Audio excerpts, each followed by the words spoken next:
Rini, Ren, yay, happy Friday. Happy Friday to you. Once again, hello, the drawing has come far from where it started. Yeah. Slowly moving it forward. Conrad Soul, welcome.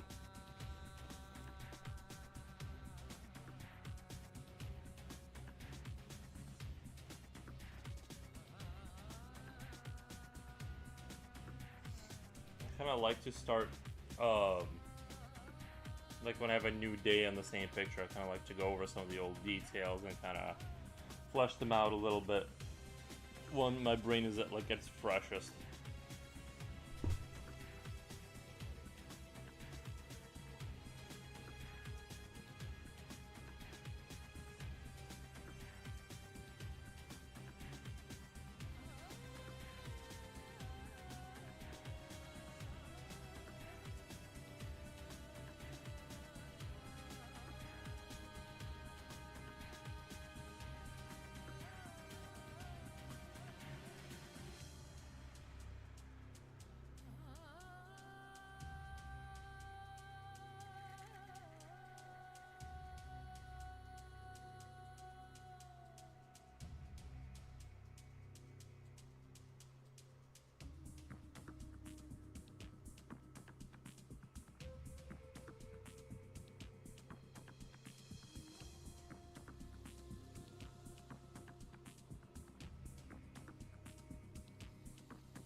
Ski Fruit. Ski Fruit, thank you for the follow. Appreciate that. Dumb Duck, only 5 viewers. How? Historical says hello. Historical says broski. Look at the chat periodically. He looks at the chat. Yeah, I look at, yeah. Have some cookies. Thank you. I'm good right now. I just ate before the stream. But thank you. Guys, we might hit 800 on Twitch today. Is bro gonna see Mem?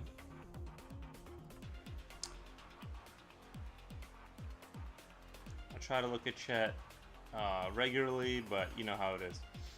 Sometimes you get locked in.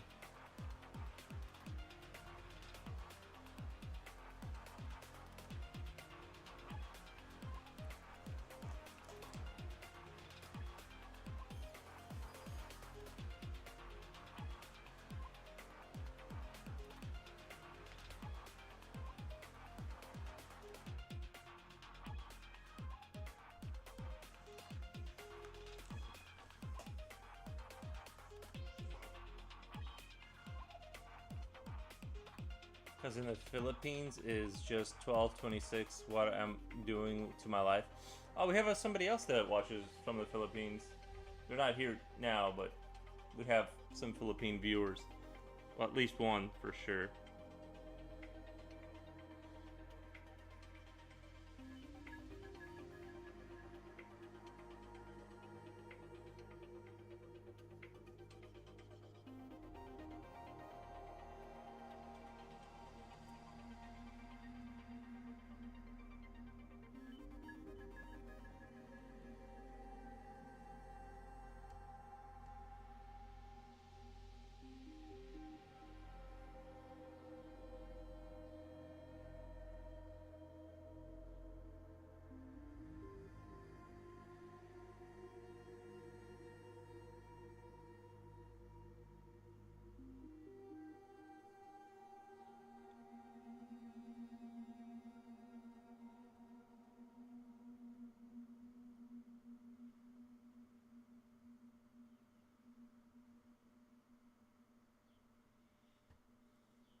Can you give me some tips for my brother? Because my brother is going to college next year. Just study hard and yeah, art school or regular college? Yeah, probably I'm not the best to ask about regular school. I didn't really enjoy that. I just hope he has to get accepted. I just hope. Yeah, no, I don't. I don't really have any advice. I would have to know him more than like you just saying that you have a brother. You know what I mean? Like there has to be more of a connection there for me to give like advice. But I wish him the best, and I hope that he studies hard and you know, That's all. I feel like in my position, that's all I can do is just kind of wish you the best with that.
Thanks, broski. I'm gonna sleep. Bye bye. All right, man. Have a good night.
What a great style you have. How's your day? Jot. Hey. Oh wait. Joe the Wizardy. Thank you for that. My day is going great. Can't complain. It's a little hot. Still waiting for the temps to go down a little bit. It's a little annoying how hot it is, but other than that, drink lots of water, I guess. Actually, let's check the weather really quick. See what we got ahead of us. Okay, it's gonna get up to 31, that's pretty hot. That's pretty hot. At least it's not 34 Celsius. Honestly, as long as it doesn't get to like 93, 94 Fahrenheit inside the house, I think around 93, 94 is when it starts to become noticeably uncomfortable for me. I don't recommend it.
I use a drawing glove so I don't sweat on my drawings. I thought about that, but I've kind of learned I do get, when it gets really hot, I do get a little paranoid that I'm gonna have a bead of sweat fall in the picture. But I'm hairless enough.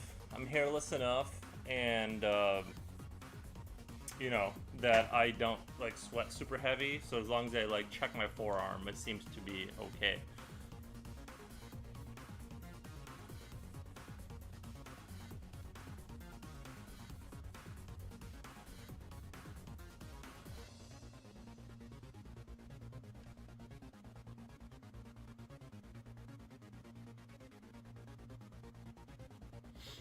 I feel really bad for people who have like a lot of hair. Their body probably produces quite a bit of sweat. Nothing like having a carpet. Being born with a carpet on your body, it has its advantages and disadvantages.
I just have sweaty hands a lot when drawing. Is that a tiny felt tip pen? This is a 0.2 millimeter. This is like the smallest pencil I could find on the market. Is 0.3 used to be the smallest one, but this pencil was like 18 bucks, so it's pretty pricey. But it has like a very small. It's just like a very small B. I think it's a B2 hardness for the lead. I don't think you could make a softer lead for this because it would just break instantly. It already breaks too much. But no, it's not a felt tip. It's just like a point. It's just a very tiny pencil. Sketch art. All right, going to study. Going to go study folds. We'll keep you playing. Thank you, man. I appreciate the lurking and the commentary. Studying is very. I need to start studying. It's just I'm kind of like. I know I'm gonna stream for like a lot of hours, so I'm like, I don't want to study necessarily.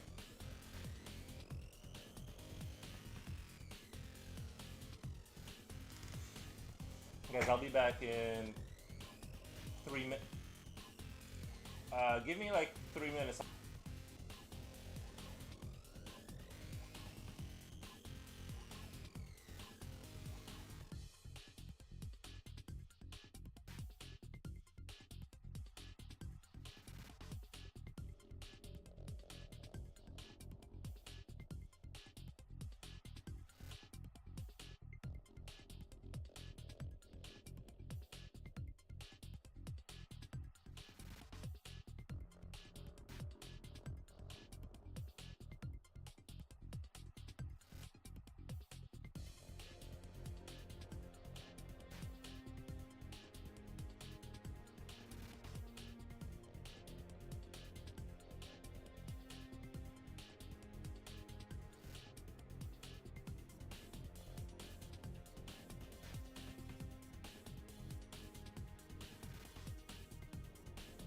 Alright, I'm back. I'm back forever.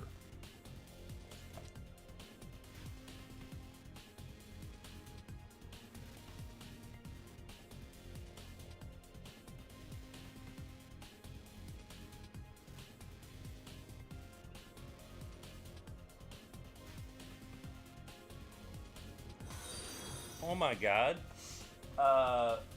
Somebody else. Wait, didn't you already? Oh, you just, okay. I thought you already followed. Never mind. Thank you for the follow, man. Wow, that's cool. Never seen that before. Yeah, you can look it up on Amazon. They got those pencils. They're kind of pricey and stuff, but like it's worth it if you're like if you like to dig into the detail, which I do, so.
Royal, hello, mate. Hey, how's it going, man?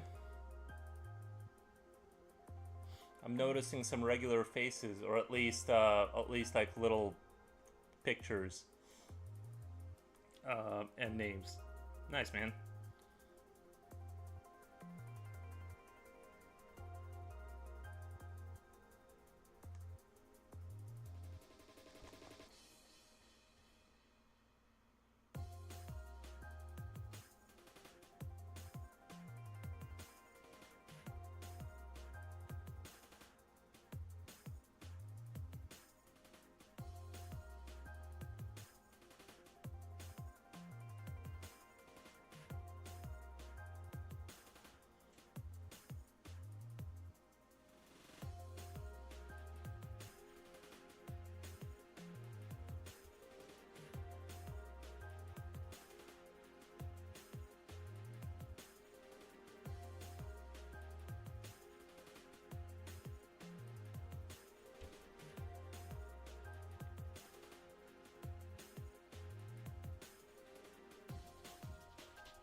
Oh my god. Leandro. Leandro, thank you for the follow.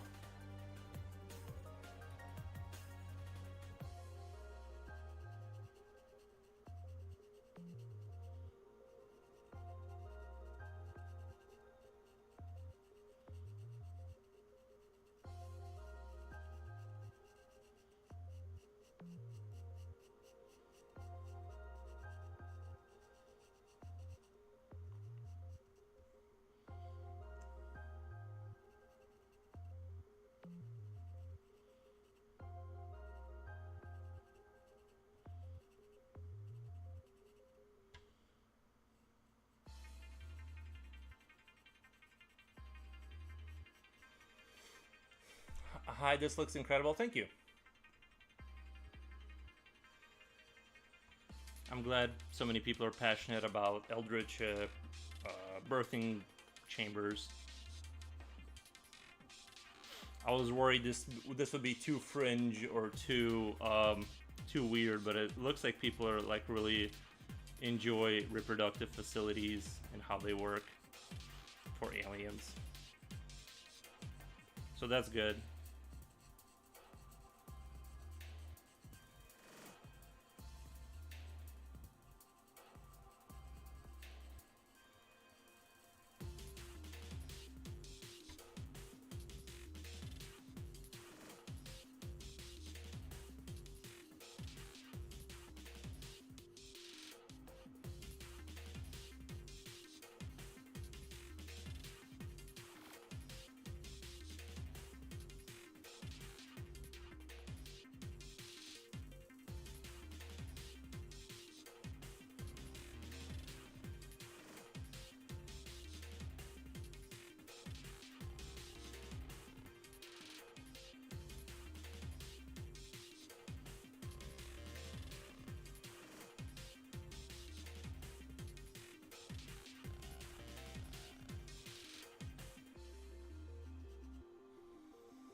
I got that Scorn art book for my birthday, so this birthing chamber is right up in my vibe.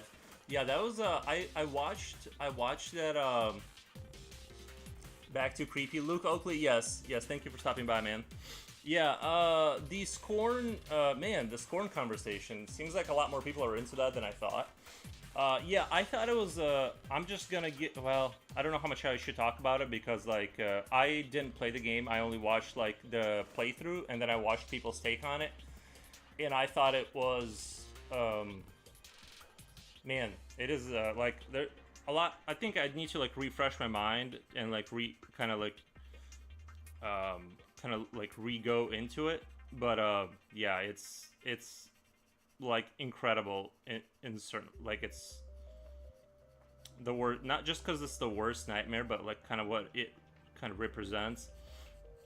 But yeah, I thought it was I thought the it's taking Geiger and bringing it to life like that, and like obviously it's like influenced by that, right? And this is influenced by Scorn like obviously, right? Or like I was thinking like maybe like Alien, kind of like Alien mixed with all of that like kind of mythos, just kind of like putting that kind of stuff all together.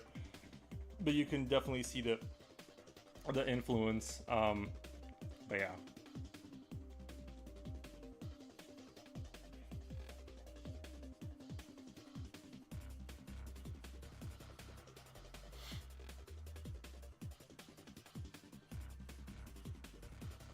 The other worst nightmare ever franchise that's great that I watched a playthrough of is Soma, and it was like it's like oh man, like that game.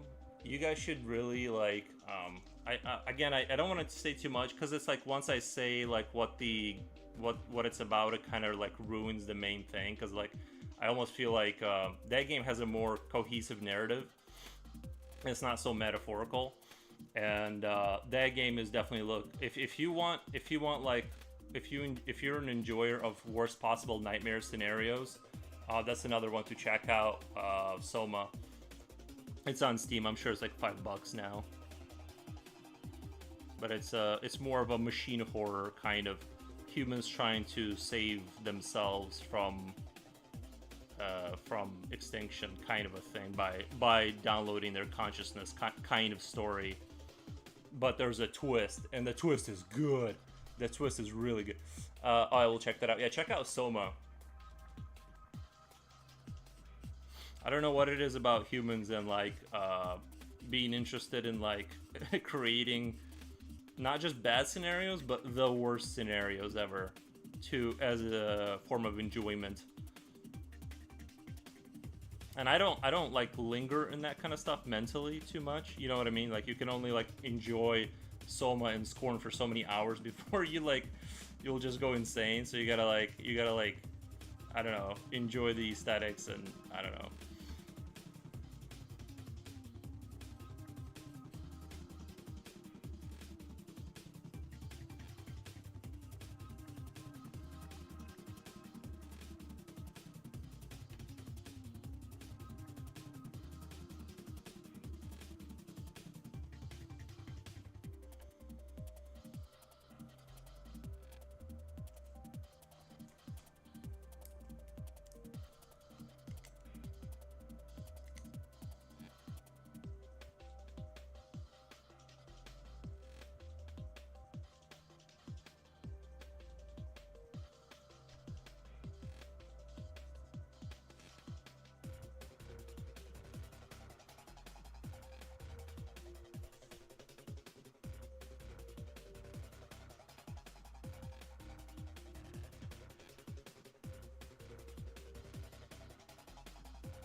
Score, yes, totally can be overbearing. I want to like, it's like it makes me wonder, like we think of life as like kind of the way it is on Earth, but like you kind of like you wonder, you look at Scorn and you wonder if it's sort of like technically possible to go down like a specific enough in an evolutionary path for like biomachinery and like buildings made out of flesh and like this kind of stuff to be viable. Like that's kind of like how I view it. As like I view it more like I don't like care too much about the story, but I just sort of sit there in awe and wonder. It's like, could specific enough selection sort of pressures apply to humans or life in general to create the alien from Alien, or you know what I mean, or Scorn like civilization that is like this biological specific monstrous kind of entity. Like if, I mean, at first glance you're like no, but then you look at bugs and you're like maybe, right? Like maybe it is possible, because like they're like kind of similar to us but different enough that they're like grotesque, and it's like you just look at life at the bottom of the sea and you're like I don't know.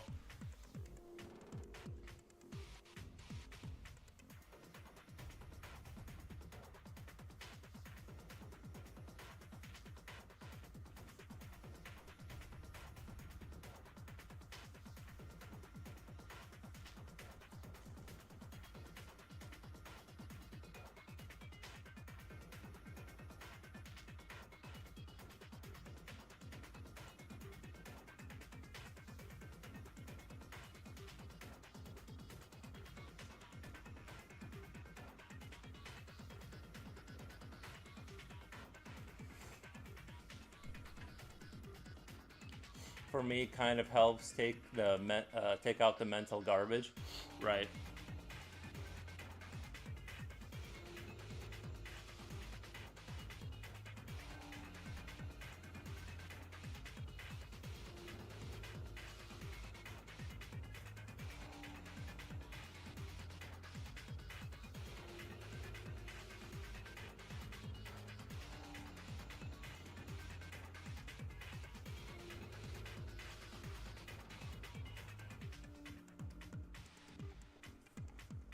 I also can't help but wonder, like, what the Scorn civilization, like, if you were able to communicate with civilization like that, if you had to break down their sort of political views, like, what is their structure, like, what is their, like, core belief system that sort of propels their sort of worldview on, like, why they have, like, this rigid kind of a system where, like, if you look at Scorn, like, I'm sure you've played it, and like you look at like all the biological life has like this like they're birthing these like sort of weird humans in these egg satchels, and then they're like kind of chosen for these like specific things, like maybe they'll be turned into other parts of machinery. It's like, how would you sum up that worldview if you had to, you know what I mean? It's like, what drove them to be that way? It's like that's kind of interesting.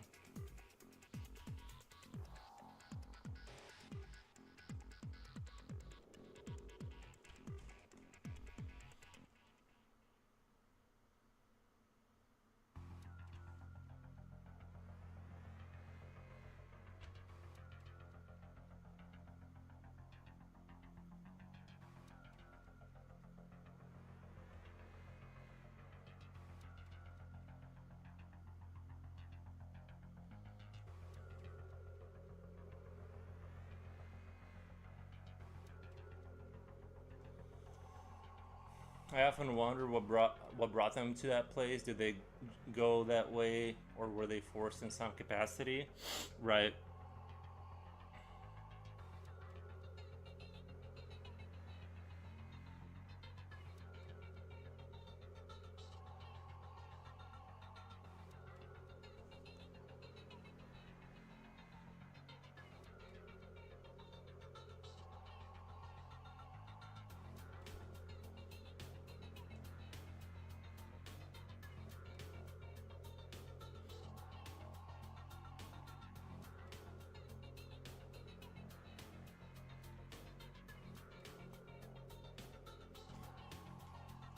Scorn seems like Scorn kind of seems like to me it's almost like if you were to imagine like biological life that never developed technology and it just kept evolving. So you had like evolution, but like they decided to never like lean on technological progress, and it just kind of sat there for like millions, and well, I guess we were here for millions and millions of years, but like maybe like, you know, let's just say a super long time. And you know, just they like anytime a sort of a mechanical contraption had to be made, it had to be made biologically through like a super long time of evolution and changes to like create all that. Maybe there's like some core tenet belief against technology. I don't know. It's just like, it's just interesting to think about.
I also wonder if other life forms would evolve in that environment, how strange they would be.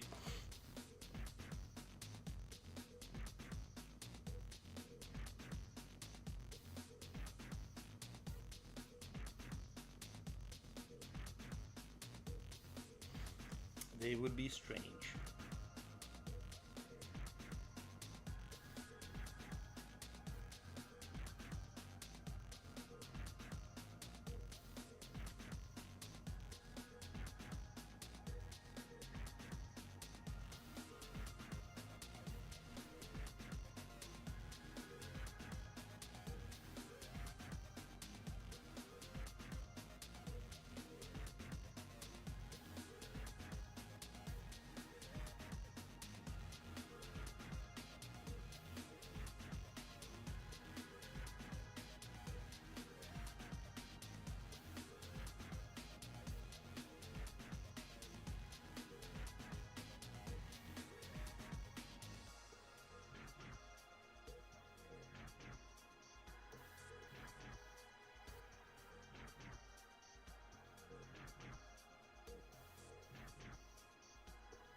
Future Oil, add attack. I'm gonna do a short stream during my noon break. Drawing looks great. Thank you. See you later. All right, man.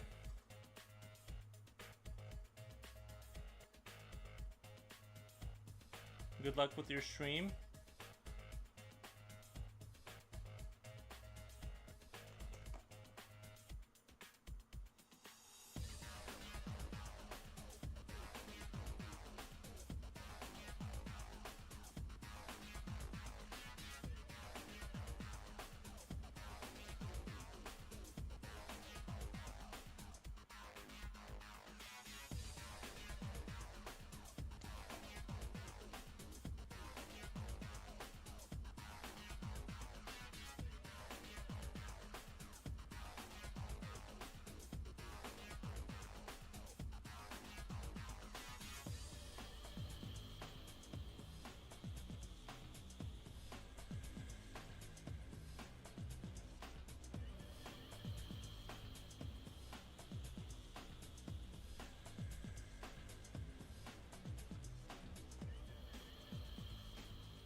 Vince9, hey, how's it going, Vince9? Thank you for stopping by, man. Yeah, Future Oil, he's a regular on the show, and he does oil painting, obviously, and he's an oil painting enjoyer.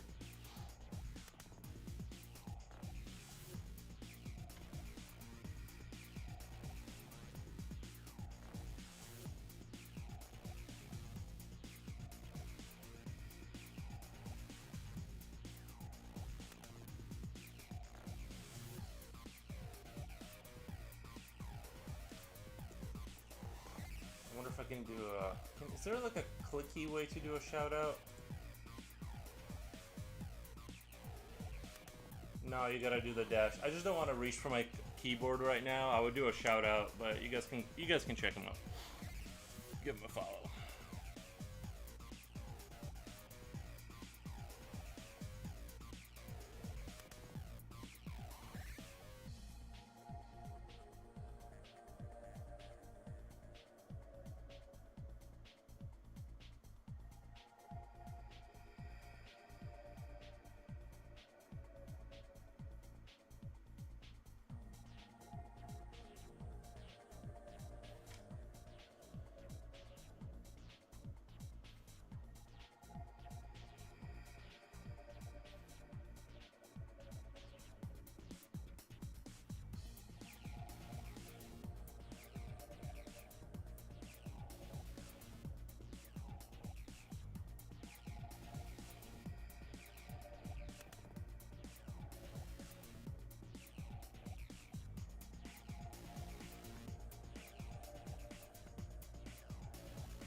Sujal BK says hi. Hello.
Oh my god, he draws so fast. Tech Palm, welcome back.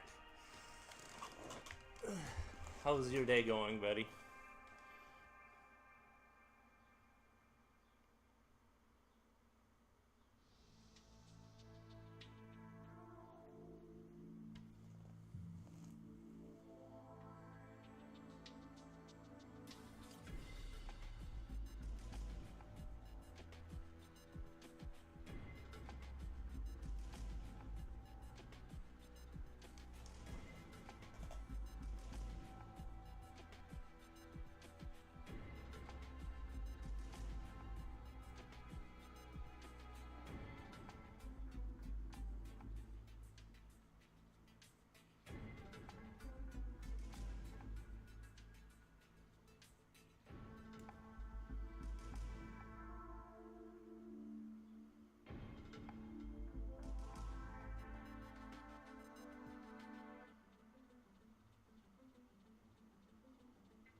Will you finish it today? We'll see. I don't want to rush the good. You know, if things are going good, I don't want to rush into anything. So no promises, but it's not outside the question of that it will be finished today. Kind of depends on whether if I add these kind of like spinal tubes going into its body for nutrition. But I almost feel like it's going to make it like a little too busy and like it's unnecessary maybe. But originally I had like this thought of like having things connected to its back for extra nutrients kind of idea, so...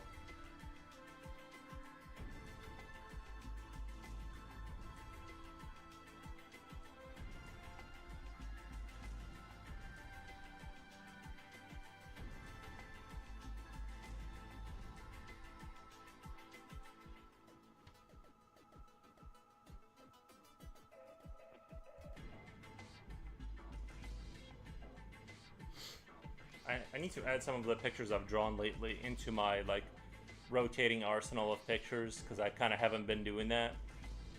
I got like a bunch of pictures I gotta put on the upper left corner. So it'll take 2 more days. It might, but I might finish it today. I'm not sure. The camera is in your hair. I'll try to turn this way. I try to keep my hair short just for that. The problem is if I move the camera forward more, which is not impossible, but if I move the camera more, the issue is then it's looking at the picture from a strange angle, and you guys get like a very distorted like angle view. So I'm trying to avoid that. I try to keep an eye out for the hair problem. Like my head has to be like right here, like that's, you know what I mean. Like I feel like I'm not usually that close. But I guess if I just change the angle of my head, I could like...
Cursed fetus.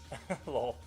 Damn, looking crispy. Thank you. Loving the manner in which you hold a technical pencil, however, must be tiring to your wrist. Not really. Like I'm putting my hand on like this little board I've built here and mounted to the table, so it's kind of like giving me a little bit of leverage over the. So I'm just gonna prop it up, so it's not too bad. Honestly, I think the secret to drawing for many hours is twist yourself into a pretzel first, into like a comfortable pretzel, have maneuverability so you can like change positions, and then have a comfortable wrist position. Like my arm is pretty much like up against my leg, it's up against the table, it's got 2 points of contact. Just like in manufacturing, you want, I think they say 3, but you know, for drawing, you can get away with 2 because you're not gonna fall off necessarily. So always keep 2. I know they say you should draw from your shoulder, but if I was drawing from my shoulder like this, I think I would die. Like the amount of concentration that would take and muscular, like, I don't know. I just don't see how you could render for so many hours with drawing from your shoulder. I guess maybe they're talking about the big lines, but I don't know. I'm just not. I just don't. I don't do that. I don't practice that. But like, I'm also, admittedly, I don't know. I just don't do it. But I think the people that propagate that are probably right. Ultimately, I just can't imagine doing that for that long.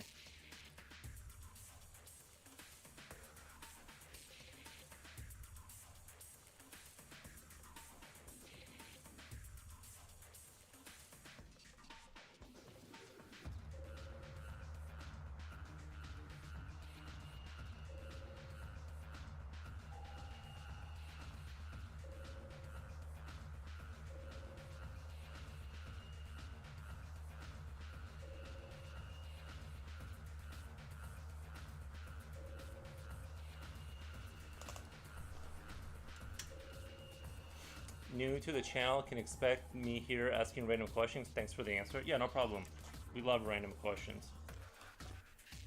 I say we, like, and like that's a weird way to say it, but I mean there is other people in chat, so they'll be sure to jump in, hopefully.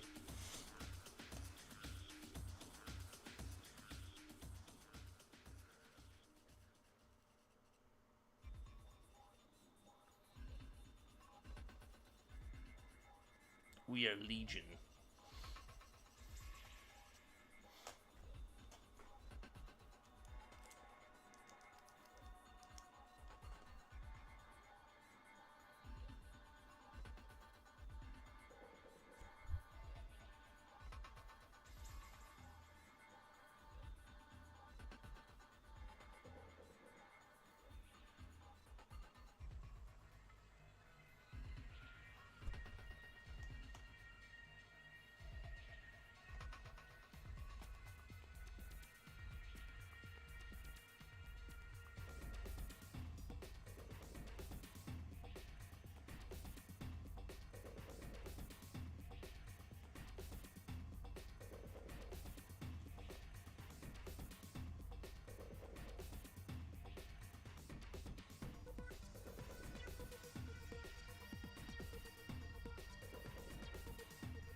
I think the real way to like make people question my sanity, if I just titled this piece "Asexual Reproduction," like I just posted it on, I just posted that on Instagram. That would be like the ultimate, like, I think this guy's just unhinged. Oh, thank you. So many people are passionate about this topic. Jerica Gem, thank you for the follow.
I was the other night. You know what I noticed about Google and like YouTube? They're getting so out of control with their commercials that like I was listening. I was trying to listen to a podcast, right? And the commercial that started playing was another podcast. Like, literally, the commercial was a multi-hour podcast about something else. And it's like you literally get to a point where you like we're like living in a softer 1984 where like you forgot what you were gonna watch because it starts playing and I'm like wait, what was I gonna watch? Like after like 15 minutes I'm like, oh yeah, I didn't click on this, and it's like literally a commercial of another podcast. I'm just like, wow, that's great. It's just they're getting so out of control. Do you have any fears? Yeah, like heights and not so much spiders anymore. I'm cool with spiders, but like heights and I don't know. You know, there's probably nothing off the top of my head, but like I don't know, just like normal fears, I guess. Nothing super. Or unisexual reproduction. What is unisexual? I just know, like, the germs split in half. Isn't that, like, you can basically, like, any creature that can, like, basically, like, exist and just replicate is, like, not to get gross about it, but, like, that's asexual reproduction or something. I'm not a scientist, obviously. I'm a YouTuber, streamer, but, like, you know, I'm not familiar with unisexual reproduction. If you can remind me of what that scientific term means, it would just be funny to title it something like that, just to completely erase any doubt that I'm just insane.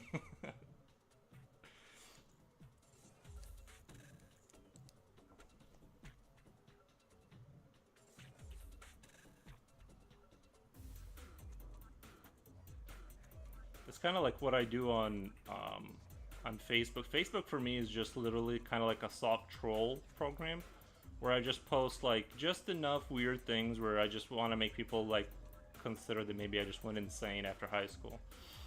That's literally all Facebook is to me. It's like sort of entertainment.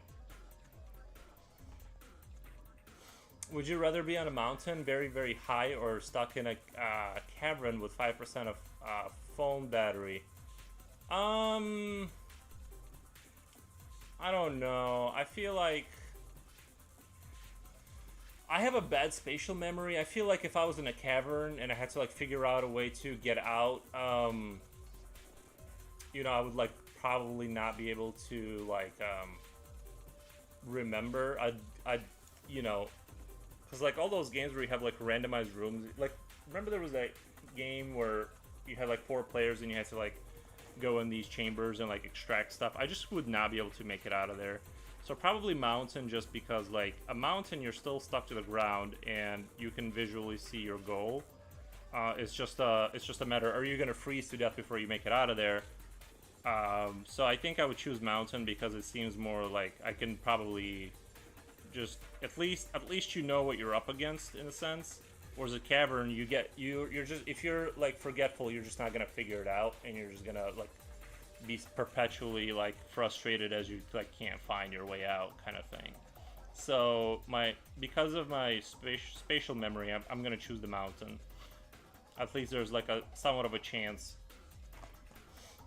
Yes, your definition is more correct. I just meant okay, unsexual is a correct term. Just would be a lot of people doing what? Gotcha.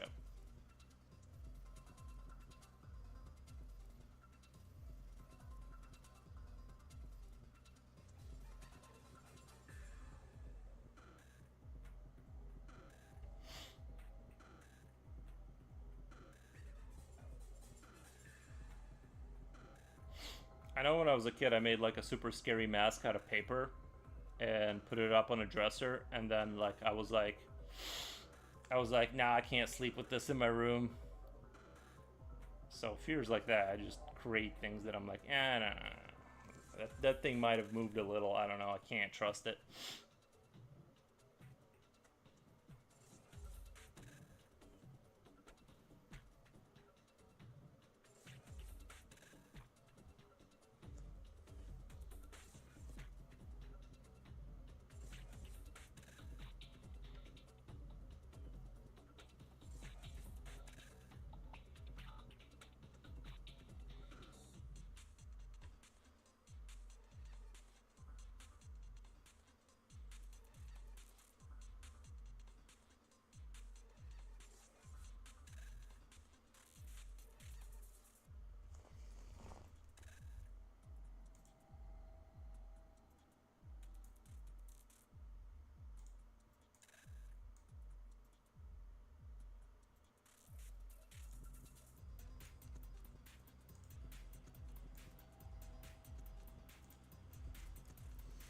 Do you prefer aliens existing or ghosts? Fascinating story about the paper mask. Do you still have it? No, of course not. I was like 5 or whatever, and it was made out of paper. I didn't like keep it. I prefer aliens. I prefer aliens. I'm not like as into supernatural stuff as I am into like things that like physically exist. I think that, you know, I don't know, just the thought of something physically existing is more potent to me, to my brain. Whereas like things that are like kind of supernatural, I'm just like, I'm not as excited. I can still dig it. It's still cool. But I'm just, it doesn't get me going like the sort of the horrors of space and the possibility of what's evolving in other planets waiting, and like kind of like the structure system they have. And like that's more fascinating to me, is sort of the conclusions that their civilizations come to about life. That's sort of like kind of like what I think is interesting.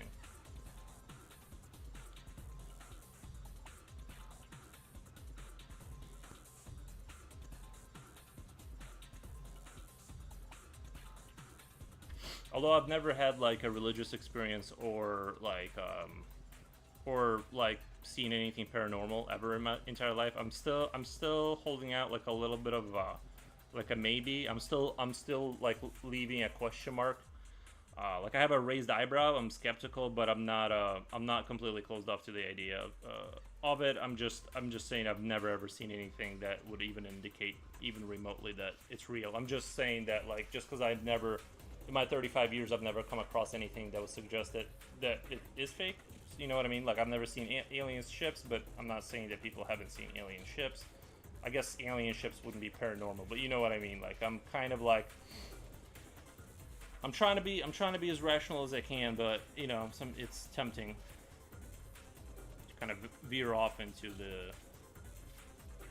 that stuff.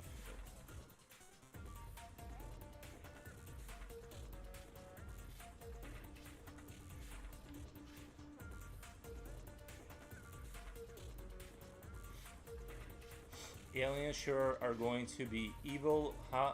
Or do you think it's a very human-centric thought?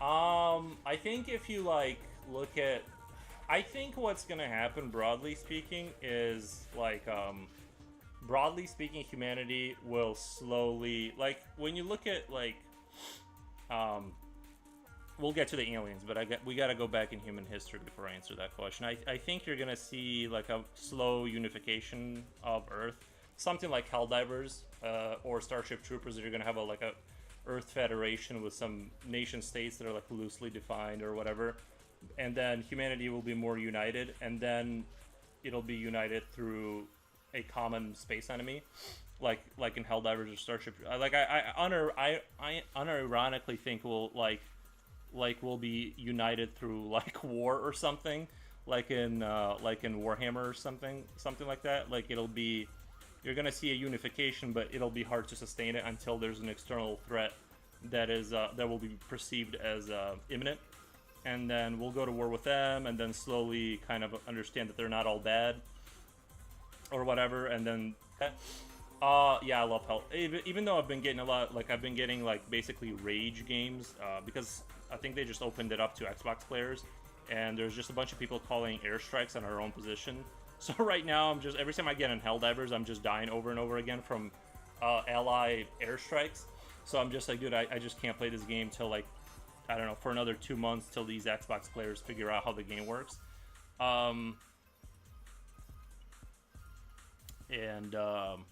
Yeah.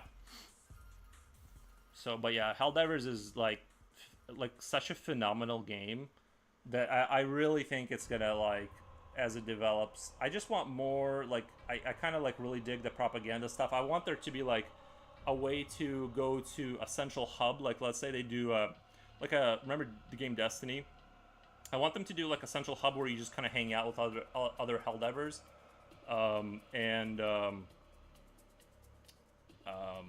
and just kind of chill and like listen to propaganda like have a Ministry of Truth, and you just kind of watch like propaganda reels. I think that would be like super like funny and entertaining.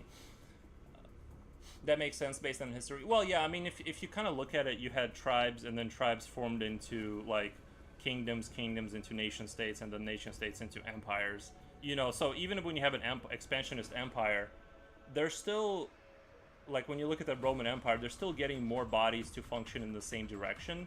And even though they're brutally converting them through sword and fire, they're still uniting into a single entity. And you know, even when that falls apart, you still have like the history of that and sort of a more common culture from that. And you know, you have like the seeds of the next push towards more war and unification. So I'm not saying it's good. I just think that's kind of how humans function. And a faction of trader humans would be interesting with them having Helldiver armaments as well. A faction of trader. Oh, having like rebellious kind of entities from humans. Humans would be interesting with it. You know, I don't think they're gonna do humans because like humans. I don't think they're gonna have a human faction because once you're shooting at humans, they like Doom had the reason Doom can become so brutal is because you're technically not. They're showing you like intense gore, but it's not against humans. I think you go into a different category. Like legally, when you make games, once you include like what you're doing to humans, kind of thing. So I with how brutal that game is, I don't think they can cross that line. I think it would be difficult legally. I think it works because the Helldivers works because the enemy is so like negative that you can sort of not feel that bad. But if it was humans, it would be like a little too on the nose, I think.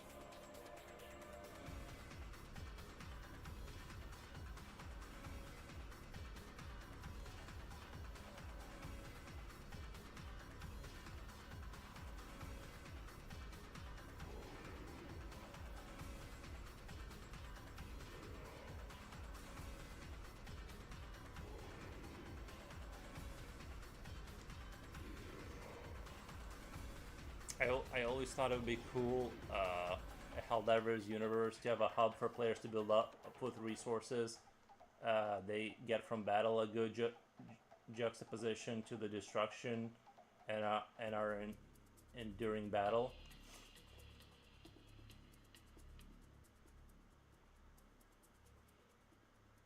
Yeah, and it gives your stuff that you get like more like reason to exist. Like, you know what I mean? When you get like fancy stuff, you can have that you only have from certain battles and stuff, and it's a way to it would be a way to show that off, and it would be like a way to do just more different kind of content where you're like just kind of existing and experiencing the universe through the lens of like not just combat, although that's what most people just want. You know what I mean? I think I would do like, you know, like when there's that opening scene when the game starts with the bugs coming to whatever kind of colony, uh, you know, it'd be kind of cool to walk around those cities and just like breathe in the propaganda. You know what I mean? Just like let it saturate, let it fester. Of course, I'm just kidding. You know what I mean? But it would be fun to experience Helldivers from a different perspective, not just like, oh, you're just Helldiving and getting these reels once in a while. I just think it'd be cool to kind of like walk around and in that, you know, like when you have like Starship Trooper, when Johnny Rico in Starship Troopers goes to the guy who's like, you know, the infantry made me I am, you know, the guy I am, and then he like pulls out the chair and he's got like the missing legs and arm. it's like things like that, like dark humor, you know what I mean, like a recruitment center, just something like that. And again, it's just more like just a thought. I don't think they have to do it, but it would just be sort of um, interesting.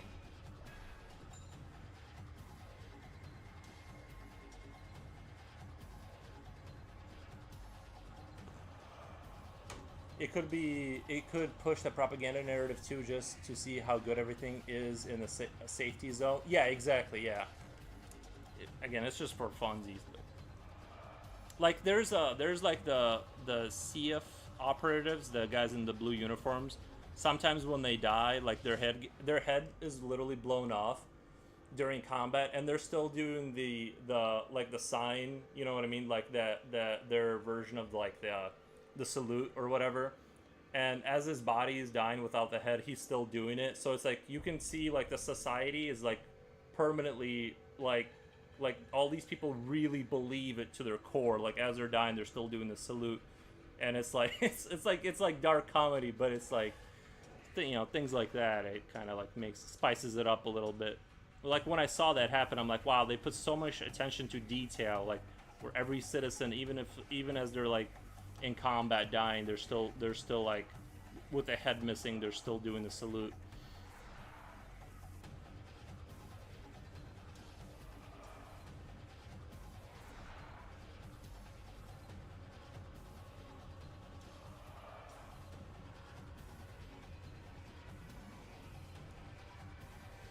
On a tangent, I really love the highlights in your piece. Do you use white color for that? Yeah, I use white charcoal.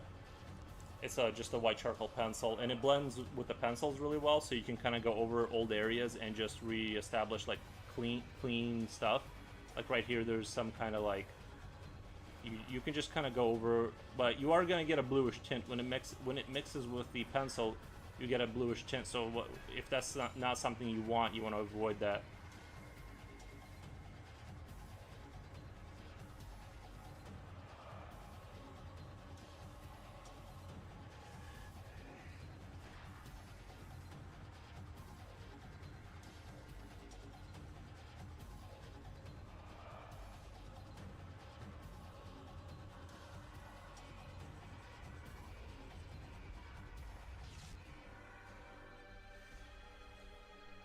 Mr. Nubbins. No, this Mr. Nubbins.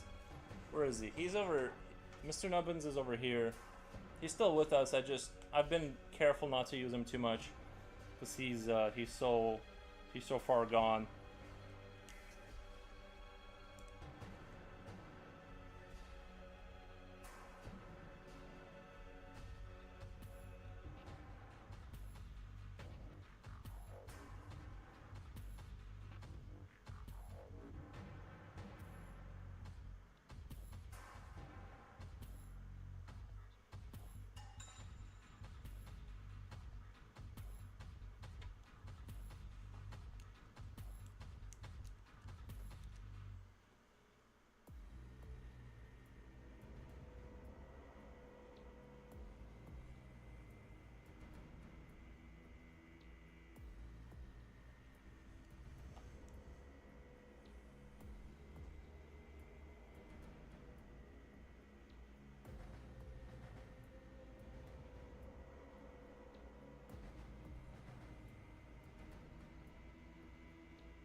Haven't met your works. Really lovely stuff, man. Thank you, Course Fetus.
I can't believe YouTube is beating out Twitch. I got 9 viewers on YouTube and 6 on Twitch. It's like, usually it's like the complete opposite. YouTube usually is like way behind. It's just surprising to see that.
Do you think that thirst for attention is valuable for artists or a burden? I hate having to divulge my work, but it's necessary.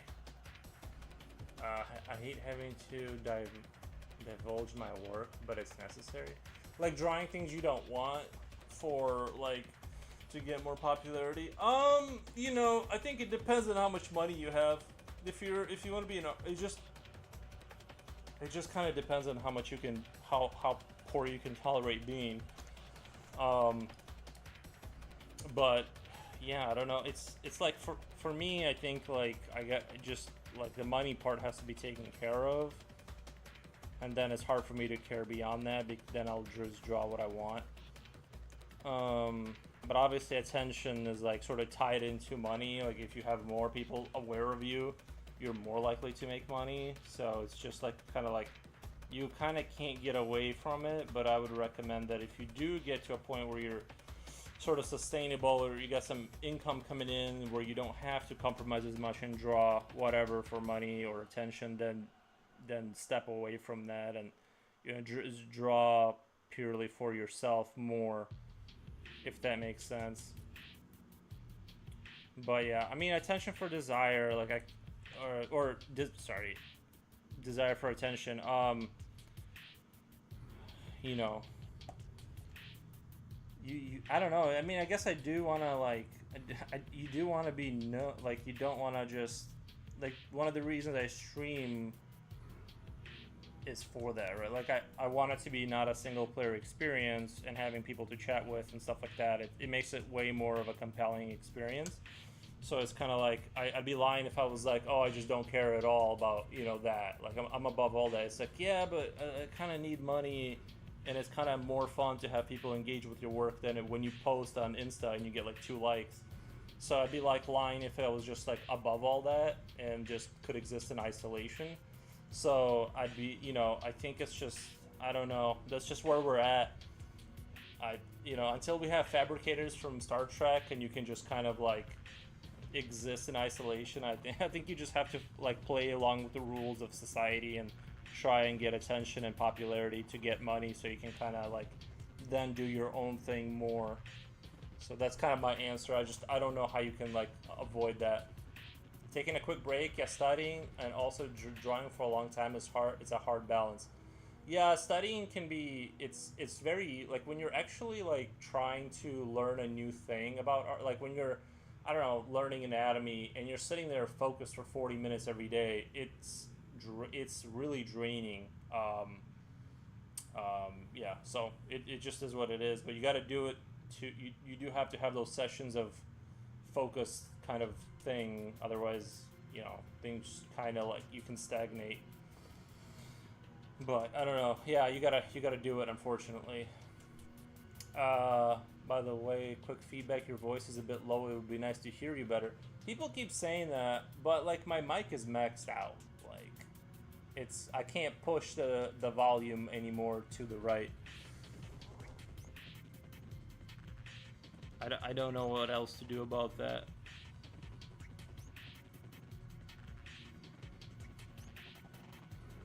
Unless the microphone, it should be going through the Razer Mini. Let me check real quick.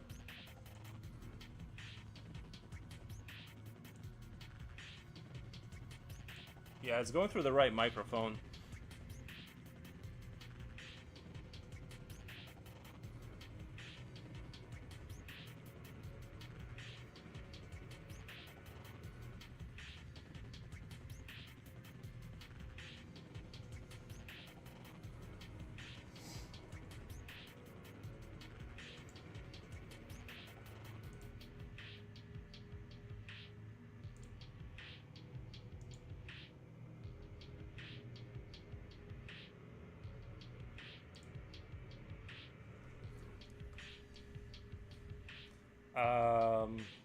I can hear you great, says sketch art. See, yeah, I don't know. Some people can. I wish I could like turn it up more, but it does seem like that's a common thing that people say. But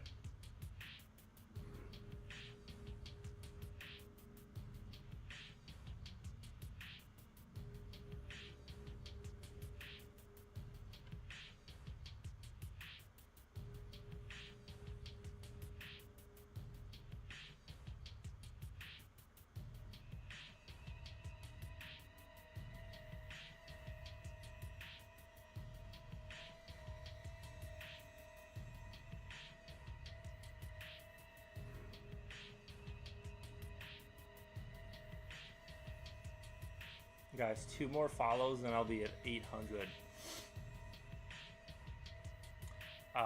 Ritsu Takahashi. Nice name. Is that Japanese? Takahashi. Brother, your art is very cool. Thank you, Takahashi. Curse Fetus, have you ever seen the insect of Kadids? Those are really disgusting. Insect of Kadids.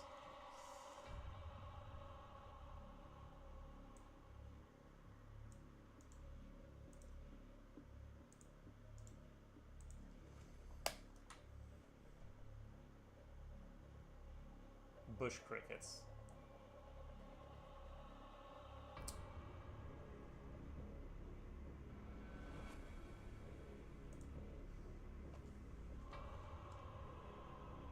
Have you tried posting your live streams as regular videos? I should probably clip my own videos and like post them as like videos to like grow the channel or something. That would probably help. That's why sometimes I will make videos randomly, but it's off topic. But basically no. Basically no, I just stream. But it would help.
What is the name of the creature you're making, brother?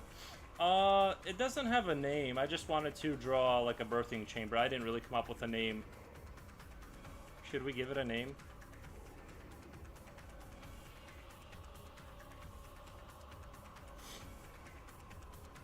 But yeah, those Kadids, they did look disgusting. But it looked like they were like basically like the grasshoppers, basically. You know what's weird? Grasshoppers here used to be lime green, and now they're like large and like darker. It's weird. I wonder if it's like a mutation, because I know like they can have like a mutation where if they are in a different environment, they like will basically different genetics get activated.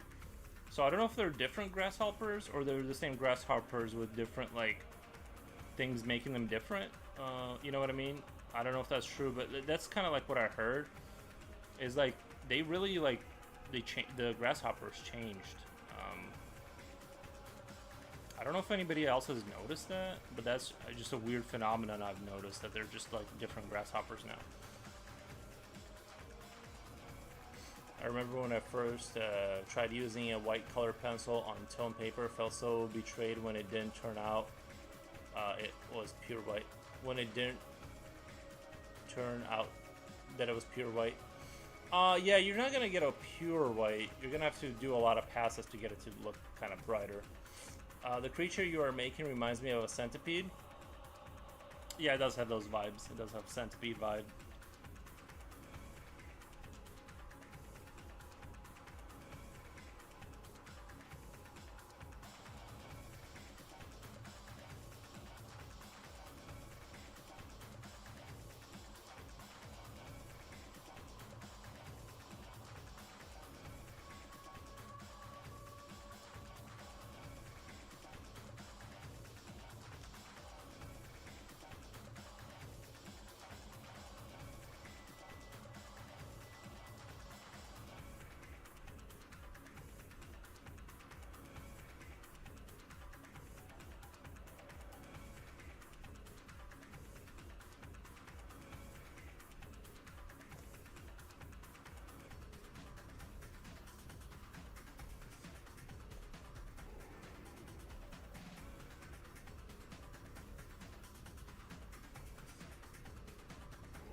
But yeah, centipedes are pretty cool.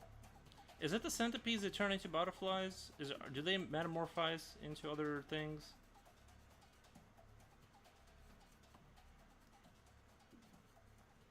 Or is it a caterpillar?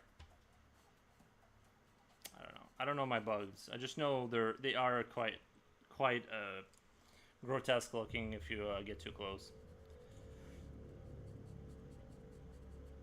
I think ants are my favorite though. I find them the least like disturbing. I think ants are like the most interesting because of their colonies and stuff, and how they work in groups. I think that kind of distinctly makes them so much more interesting than like sort of an elite hunter like a spider. I think ants are like the most sort of like, I don't know, they're like the best bug in my opinion.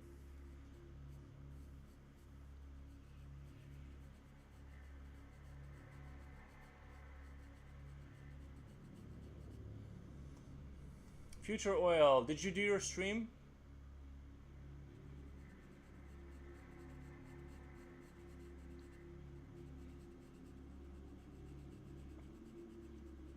Nice.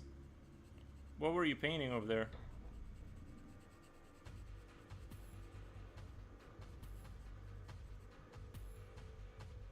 Was just a fast one, but what were you working on?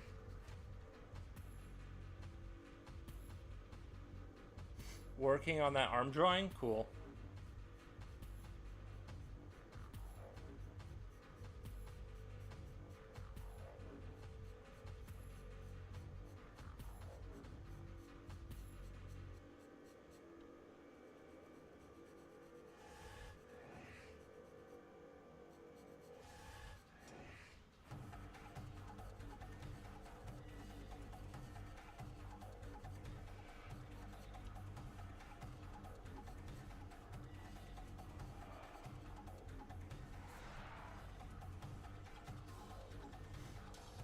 Ants are very helpful too, they are.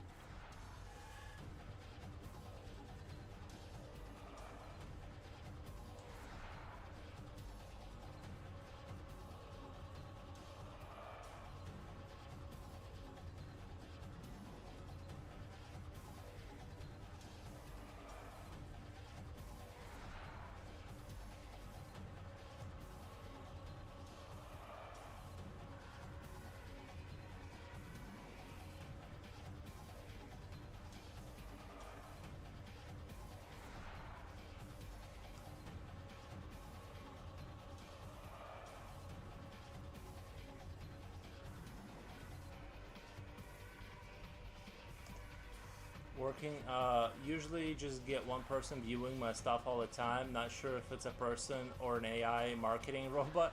It's all the commercial robots. They're just watching you and learning about you so they can like send you more helpful information for when they give you a commercial. No, it's probably a real person. Well, although I don't know, because sometimes like I think like the one viewer that like watches like when I first started streaming, there was always that one viewer, but I think it's the view. I think it's because like I have myself up on the screen that it counts it as a person watching, but I'm not really sure. Ants are most human-like bug. They make cities and colonies, and some are even nomadic. They raise cattle, farm plants, also wage wars. It is, yeah, the ones that like have like the little bugs that they collect honeydew off of. Those ants are very like interesting because they're like, I wonder how many more connection like dot connection like evolutionary they would need to be like humans, you know what I mean? Because like I was listening to the scientist who was talking about ants, and he said that they can basically count up to 10 in their own like ant way. So they're like, you know, they have arithmetic or whatever on like some basic arithmetic. And yeah, ants are just endlessly fascinating. And like I said, what makes them interesting is their cooperation with other ants. That's kind of like what separates them from the less interesting bugs, you know. Even though like I think arachnids are way cooler looking, like spiders and scorpions and those giant like desert spider things that they found in Iraq. They are cooler looking, but they don't have the, it's more of an elite hunter. It's not like really, it doesn't go beyond that. It can never kind of, I think colonial bugs are like very, very cool.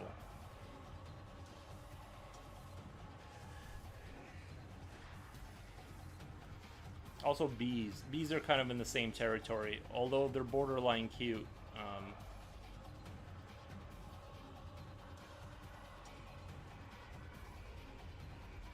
Bees? Bees.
Gotta make a call, be right back. Nice.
My guess is that ants are really hindered by their size. Well, you know what's interesting is like a long time ago, bugs were like bigger, right, based on fossil records, and it's because the density of the atmosphere was a lot thicker, I guess, and so because they don't have lungs like mammals do, they can't go beyond a certain size, and so I heard that's what like keeps them from becoming huge. So we need to make sure we keep the oxygen capacity not ever to get too thick. But I don't know if that, how true that is, or if that's like the ultimate truth. I'm just saying, like, that's kind of the theory I heard of. Why did insects become so small when they used to be like the size of, when there's fossil records of them being a lot bigger. Well, I guess it's like the oxygen thing, and thank God for that, because oh my God, that would be terrifying. The least bugs can do is just be small so we can ignore them. If they were large, it's like...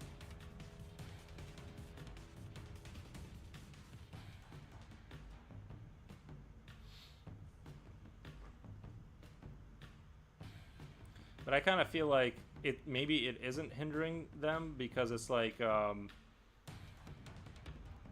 because if they were bigger, it would be like a lot more of a problem with like if they were the size of a pit bull or something, like a 60-pound dog, you would just do nothing all day but freak out.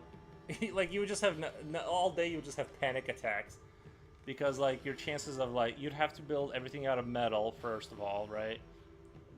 All human cities would just be nothing but like steel and rivets, just to have like plates of armor just to like kind of block the sun out and ants from coming inside. It would just be nothing but like a nightmarish kind of world. I guess like we do have like good pesticides now, like and stuff like that. You would just have like mass carpet bombing of like, with pesticides to like, yeah, it would just be awful. That the reality with ants being like even the size of a chihuahua, you know what I mean? That now you have basically not a lot of chances to survive, just because of the numbers.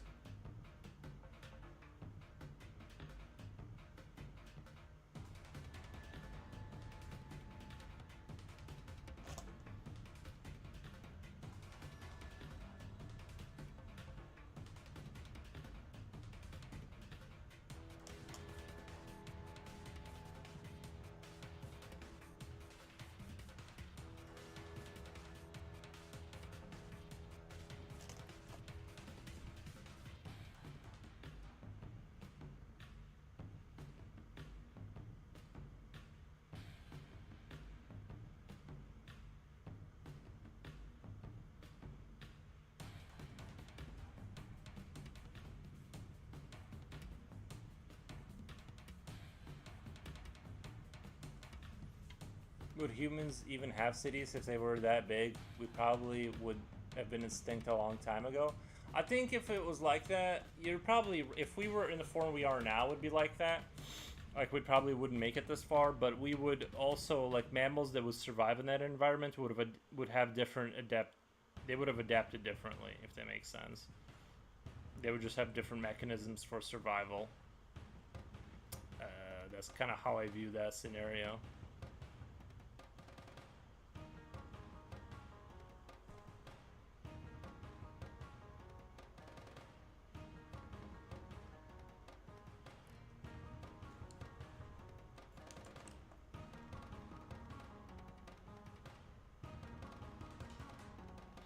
Maybe we would have pheromones that wouldn't allow them to detect us as food or something. I don't know. There's all kinds of biological tricks you can do.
I don't think Twitch saves streams automatically. You have to go into your creator settings. Well, I can't show you, but see this screen right here in the upper left of my cam? You have to go into this mode, and you have to go into there to find that, if that makes sense. You have to manually tell that stream to be available for public view, and it stays up there for about a week or so. So that's how you do that.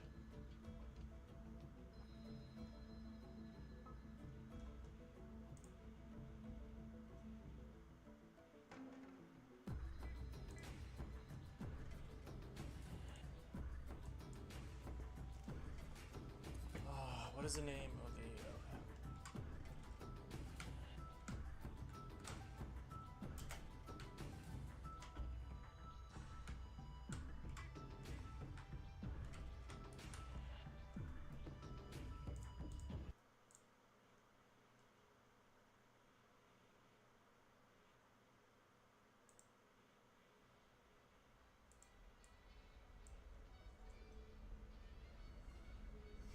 I'll look it up. Not sure I want to save them forever. Lol. No, it doesn't save them forever. It only lets them. It only lets them be for like a week. I don't even do it. Really, I don't save. I don't like. I don't even do it basically. I don't think anybody like rewatches them really, so I don't worry about it too much. I know on YouTube people will some people will rewatch old your old VODs or whatever sometimes, because if they can't make it to the live stream. But on Twitch, nobody like really rewatches content like that, so I don't even like. I'm not super concerned with about that, but it's up to you.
Mac was on phone. Nice, man. How was the phone? Did you have a good experience with it?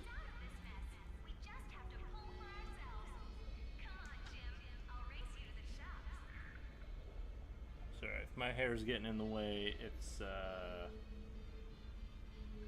hair's fault.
Just calling to set up an appointment for my oldest to see a doctor. My oldest kid, I mean. Nice.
A primary says one of his shoulders looks slightly higher than the other one. We'll see.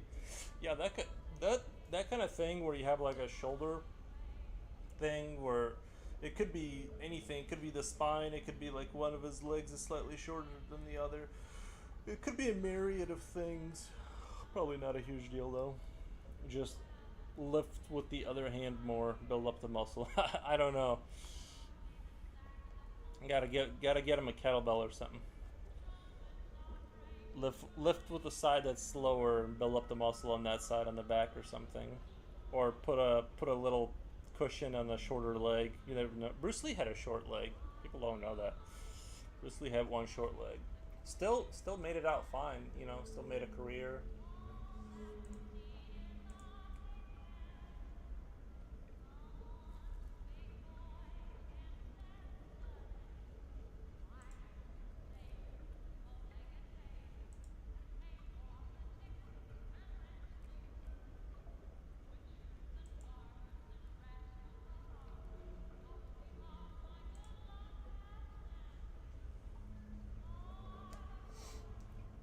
Yeah, mean he's not under any pain. That's good. Probably nothing.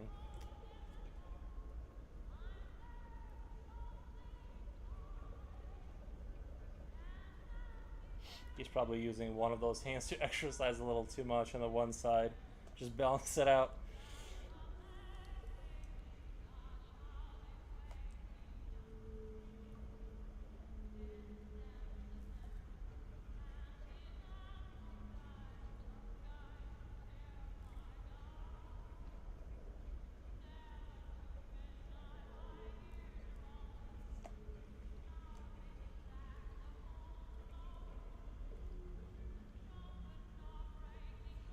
Bruce Lee, that guy was a beast though. He lost use of his legs or something. Came back from that. Was that Bruce Lee? I know he had something, but I don't think I don't think he had ever. Did he have? I don't know. I thought his thing was he died from they put in the wrong bullet or whatever in the movie chamber, which the crazy thing is, forget what they call it. Yeah, I heard it was a bullet incident, which happened actually with like some actor, like some director. Like they have like a gun expert on set when they do like the fake rounds, kind of the blanks, and they put in like. It just seems wild to me that that can happen. You want to check that gun a couple more times, make sure there's not live rounds in there. That'd be cool.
It was earlier in his career. He was in a fight with some local kung fu master. According to biography movie, he kicked him right in the back, which lost use of his legs. Oh, I know. Okay, so they were filming a movie. Yeah, like doing your own stunts is brutal. I know Jackie Chan was into that. He's another one that like kind of, man, the abuse on your body from that. But he was I think Jackie Chan came out of Shaolin Temple. Like he actually was like in a. It was like one of those. His origins at least, with all the stunts, he was out of a. This might have been something I watched a long time ago, so I don't remember. But I think he came out of the Shaolin, one of the Shaolin temples.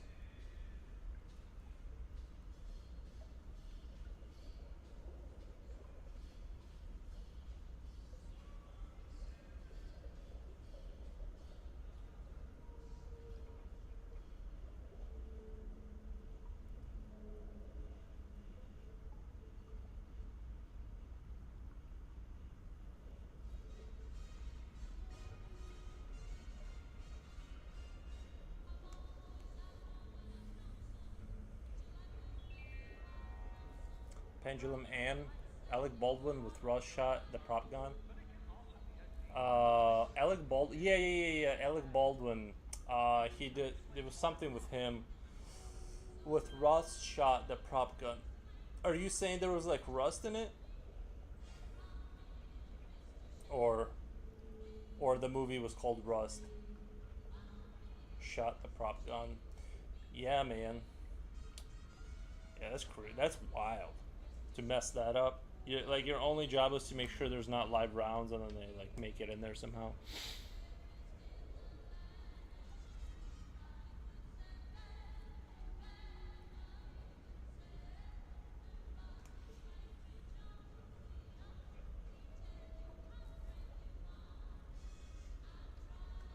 Gaming laptop, nice. I could use a laptop for my bedroom. I wouldn't mind. I wouldn't mind having a laptop for the bedroom.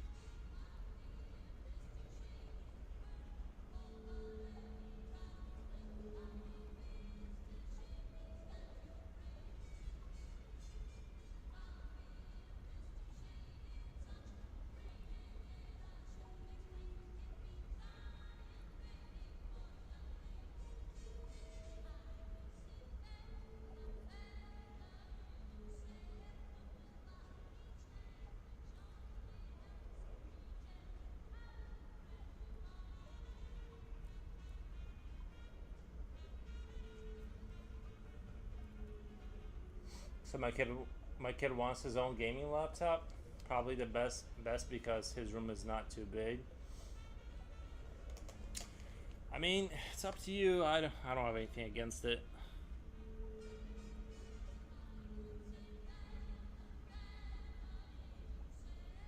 I'm just more of a desktop kind of guy. I would like a laptop though for my room. Um, like just because like sometimes the phone, it's like you can't really put a movie on the same way. You got to prop it up against something, it falls. A laptop would be nice, but I ultimately don't need it, and I know it'll just kind of sit there because I'm just a desktop fanboy at the end of the day.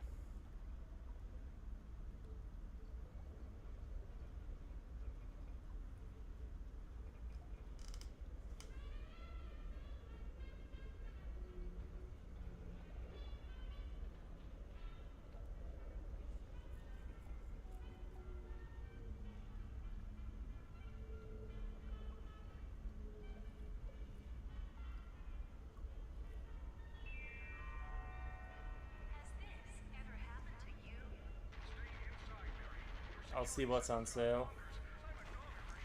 Rust was the movie he was in. Wow, did they finish the movie or like what happened with that? Or do they just like if somebody dies on set? Do they like just stop making the movie or do they just kind of keep going?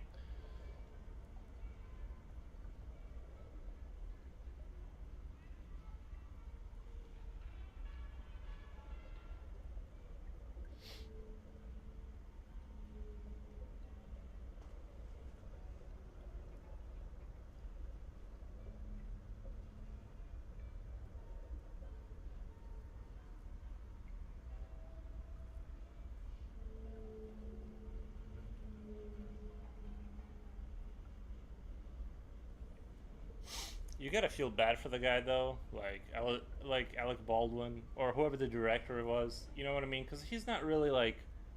It's probably there's like a million things. He's ultimately responsible, right? But like, it's like there's a million things going on. You know what I mean? Then like somebody hired somebody who said they were like, I know things about guns. Let me make sure this one is working good, and then, but yeah, I don't remember what all happened with that story, but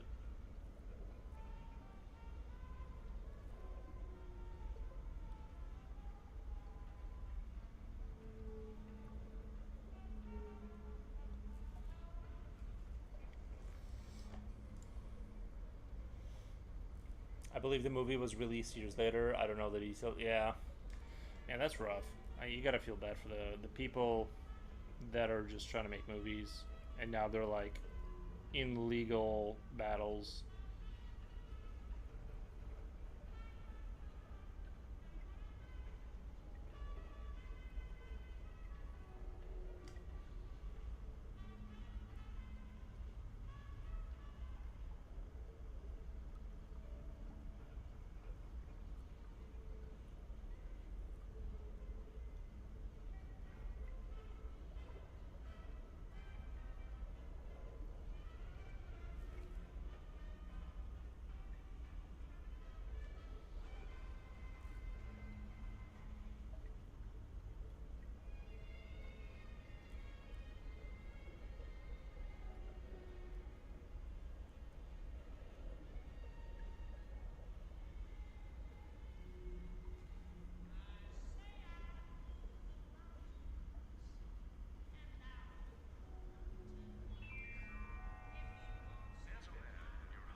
thinking maybe i7 Intel. What do you think of AMD? There's lots of AMD Razer 7. Honestly, I'm very out of the loop on the laptop game, and I honestly even the computer stuff. I don't know. You know what I mean? It's hard to say. Most I'd probably would do a little research. I'd like dig into it, make sure you're not like way overpaying. But I don't know. Lots of desktops on sale. I'm thinking maybe under $1,000. Yeah, the problem with today's like computers is that like you almost like if you really, I mean, $1,000 computer, especially you have pre-built, you're not gonna get too far. It's almost I say if you want to stay within the $1,000 range, I would almost just advise buying a console because you're just gonna get less issues and more bang for the buck, and you're gonna pay like $700 or whatever they cost now. I would almost just say buy a console. I would say you should buy a computer if you got like $2,500 to $4,000. Then you should buy a computer because then you're gonna really have that difference that's worth paying for. Or you build, you can save money and build it yourself and stuff like that, or use old computer components, like power supply and things of that. The case you can get cheap, but a pre-built $1,000 computer, you know,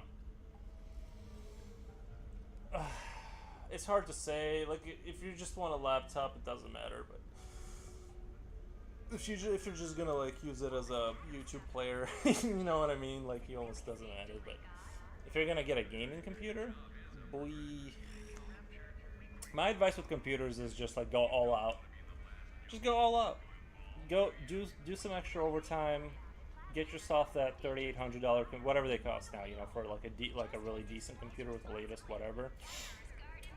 And I know like you could almost buy like a used car for that kind of money for $4,000. You're almost talking like one of those little cars that are like whatever.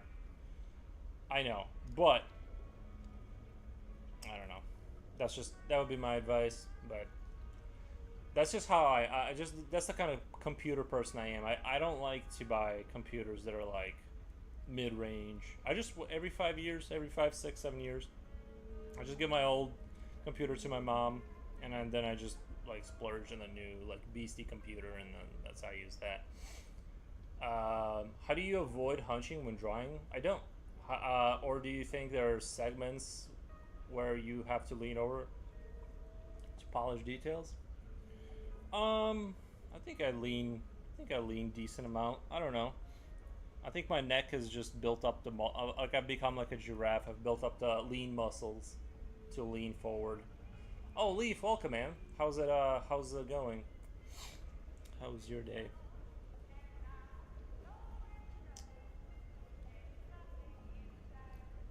One way to avoid leaning it too is to you can just pencil yourself into like a new shape, and that's one way to do it because like I'm like getting closer to the picture, but I'm not necessarily kind of keeping my head and neck like this because it's like the whole body is compressed into a single point. So I would advise contortion over leaning.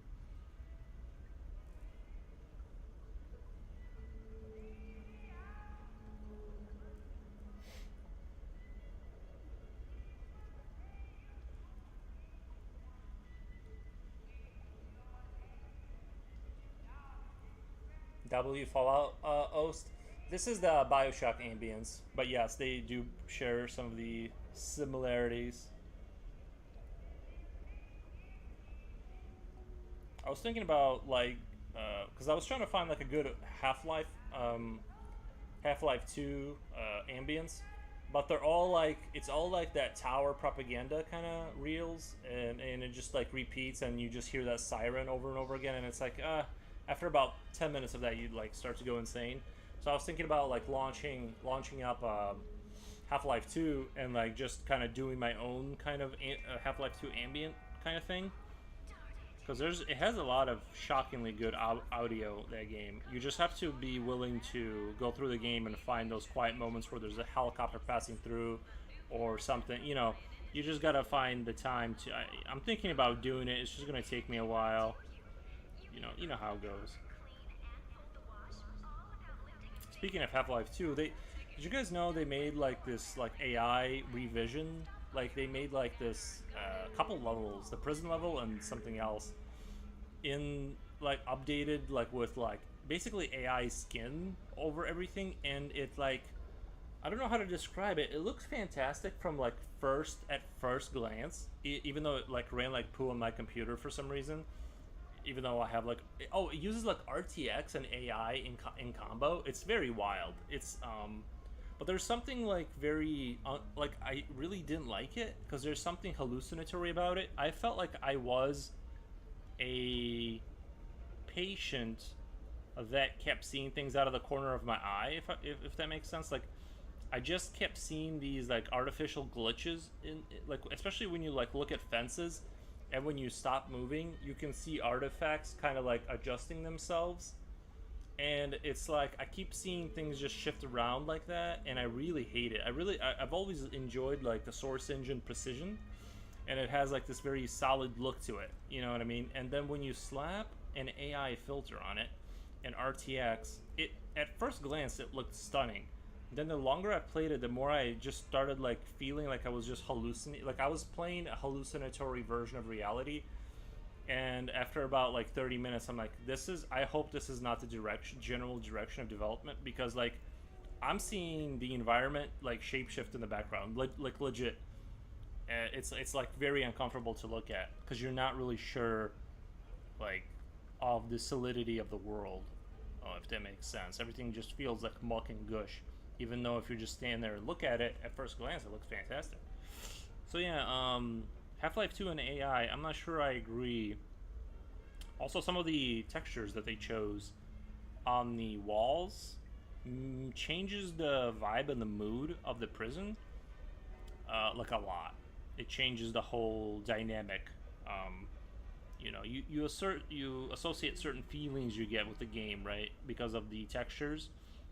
Because like the prison had like this bluish kind of tone to it. It had like this Eastern European dystopianism. And when you change like those major like those things, it just kind of it loses that like kind of feeling you used to get. And I don't know, that too is just like they changed it a lot. It does look impressive, but it doesn't feel the same. So I don't know. I think I'm still sticking with I hate AI. Like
AI is a stinker. I agree. Nothing beats an artist drawing aura farming in a random cafe. True. Until you don't know, until you find out he was never real either.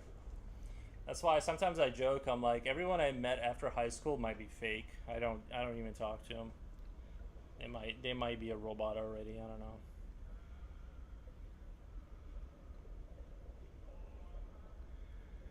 I know I've presented this idea a couple of times now, but there's going to be, I think in the future, you're going to have like communities becoming like sort of semi Amish, where you just agree that nobody has the right to use technology past like 1986 or maybe 1996 or something.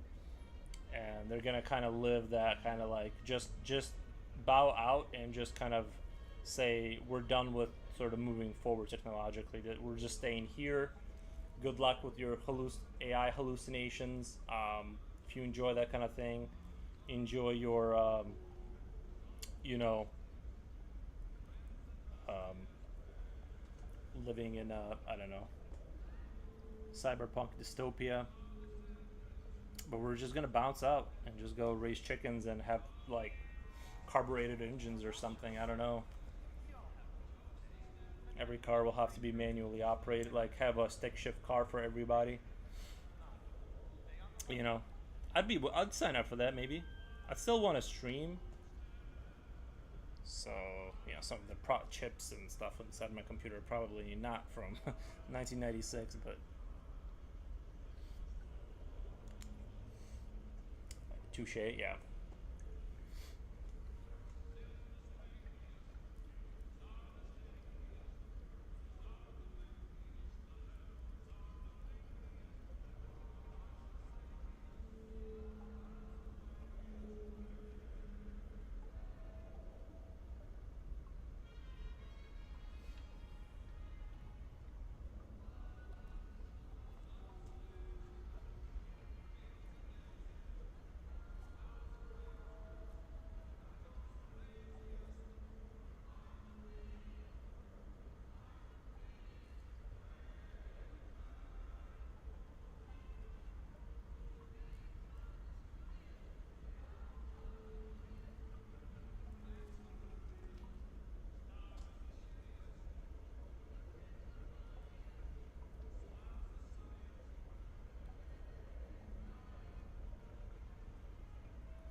I've considered getting chickens, guys. I really have. I've thought about it. Our city allows it, so. But I'm not ready to pull the trigger.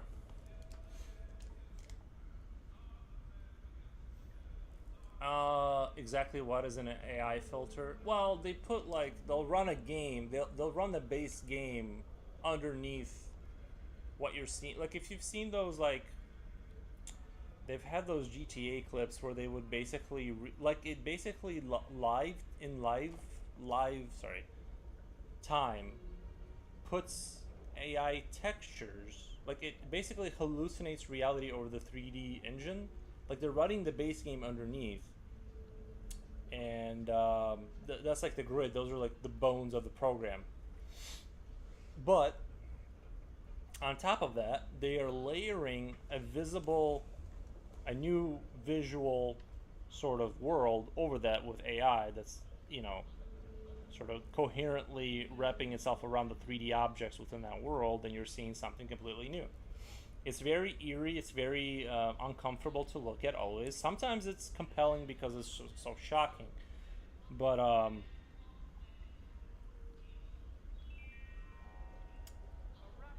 yeah, I don't know. I just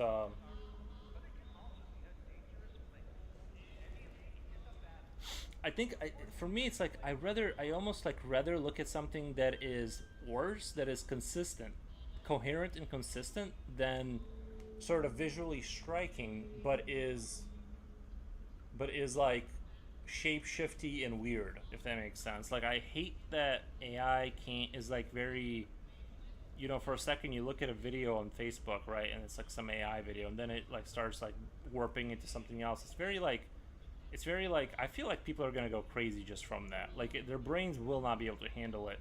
People are gonna like start losing their minds.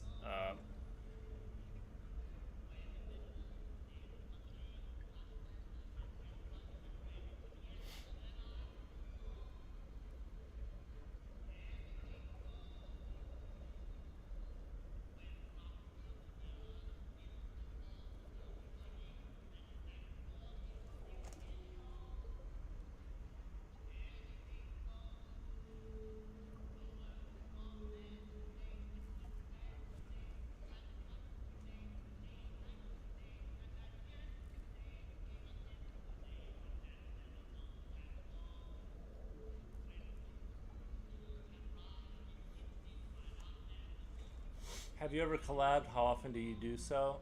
We like stream together with somebody or like do a project together. I kind of like a couple of months back. I tried making a video game with somebody else and it didn't work out. Just mismatch of personalities, but really I don't. I just kind of like to sit here and chat and draw. But I'm not totally against it. It's just the offers are not flooding in, and I'm not super motivated to go seek it out myself. So that's kind of where I'm at.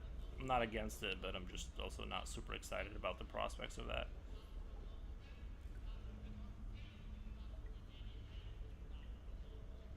Because what if they want to do it at a certain time? That means I gotta get, I don't know.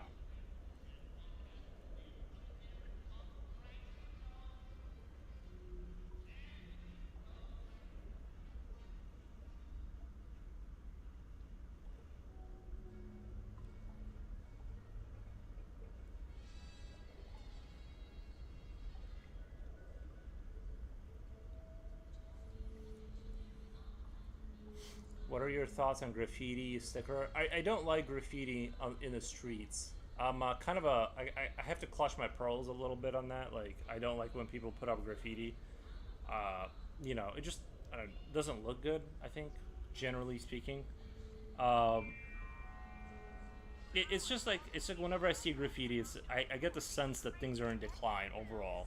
Even if the art itself looks really good, having I would rather a city build like a skateboard park, but for graffiti artists, and have like basically blank templates for like concrete templates for the art, and then they can go out there and draw over each other's art and compete or whatever they want to do. I just don't like it everywhere all the time, and it's like, you know, or just have them around the city where it's like it's designed to be where they go and do it, and then artists can express themselves in the official sort of spots, if that makes sense. I would solve that problem that way. I really don't like when it's like on bridges and trains. I think all of that like looks hideous and like monstrous, and I don't like it.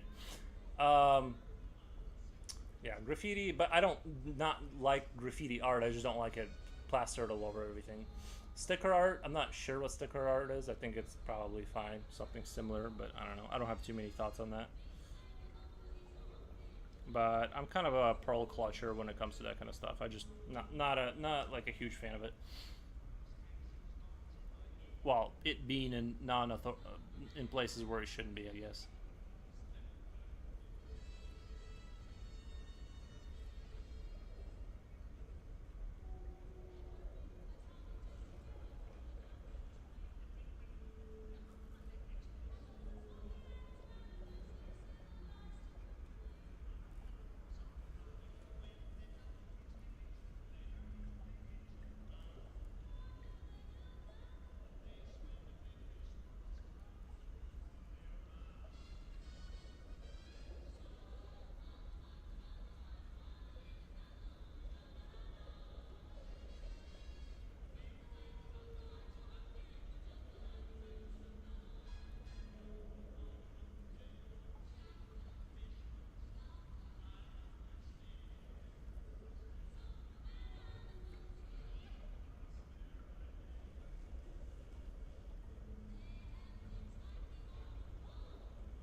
What is this music? Bioshock still? Yeah, it's Bioshock music.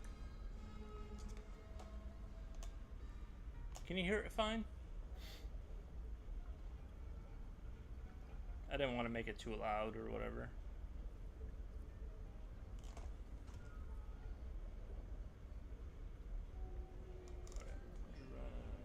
Kind of like get into this bottom part here. I'm seeing a lot of people tamping about gardens, but sounds like from 1950s. Well, it's the Bioshock ambience. Yeah, that's like the world. They're like live underwater. Thanks for asking and answering. Yeah, it's they live underwater and they have this city called Rapture, and they are trying to establish like this sort of Ayn Randian like capitalism or something. I forget exactly what the game is about, but and so they have like this like basically the main guy Andrew Ryan, he's like not into government or something, and they basically believe that like you should just be able to practice capitalism without regulation, and sort of the city of Rapture kind of slowly disintegrates into madness because of this, or I think that's what the game is saying. I'm not entirely sure. I forget. I don't know anything about the game, so yeah, it's no problem. So I'll tell you. And so basically, they have this uncontrolled capitalism down there with no taxation, and you can basically whatever can do, you can do right down. There's no regulation, and so you're kind of seeing the Rapture sort of slowly. Well, you don't see it fall apart. You get there when it's already kind of in a state of falling apart. So it's a pretty interesting game. It's got some social commentary about like capitalism and communism or whatever, or whatever. I don't know. Kind of interesting. It's been a while since I've revisited the franchise, so I'm not exactly up on it, but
Earring Padmo just started adult coloring.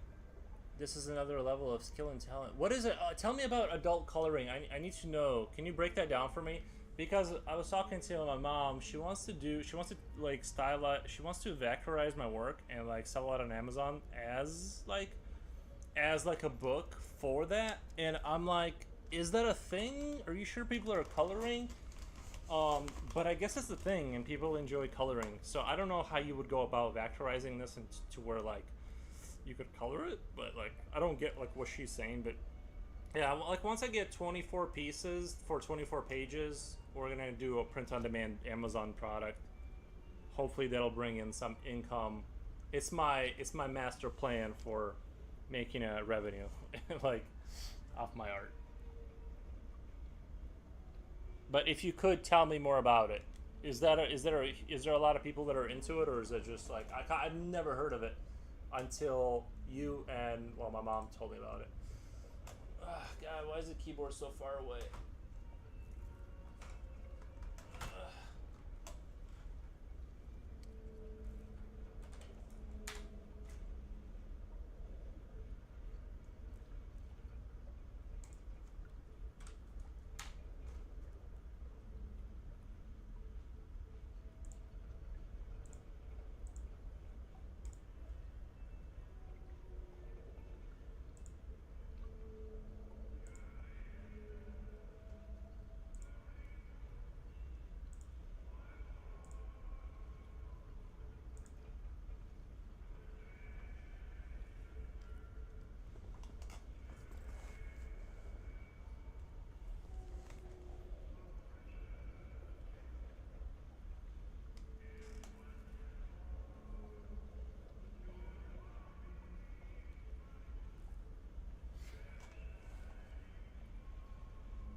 Speaking of crazy electric bills, have you guys seen your bill lately for if you're an AC user, which it's getting pricey.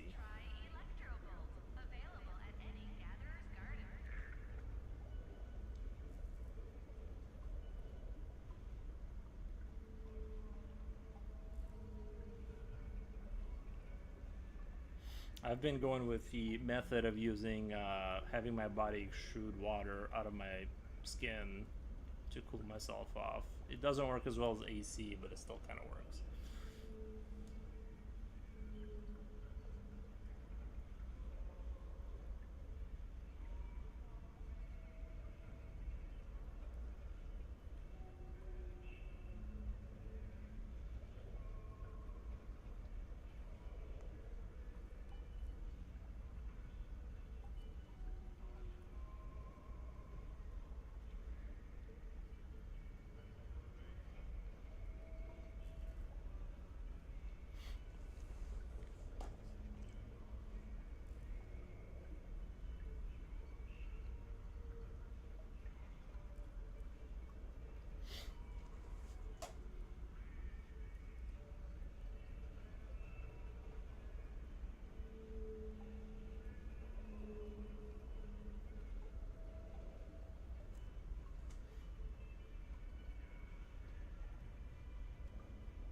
You guys ever have that moment where you're like sitting in your chair, like your office chair, and it has a little bit of slack in the joint, and like you're sitting there, and then like it moves forward a little bit, like when it like leans forward, and you for a second I wasn't sure if it was doing that or if I was just like passing out, and like I was losing track of like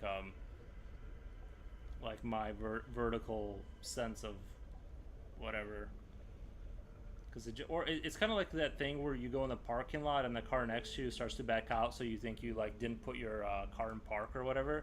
It's kind of like that when your chair does that swivel thing. and it kind of like moves forward just a little, and it's like, oh, am I passing out? It like just for like a split second. It's kind of a scary moment. It's sorry, I gotta fly in here.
Sketch art back, nice.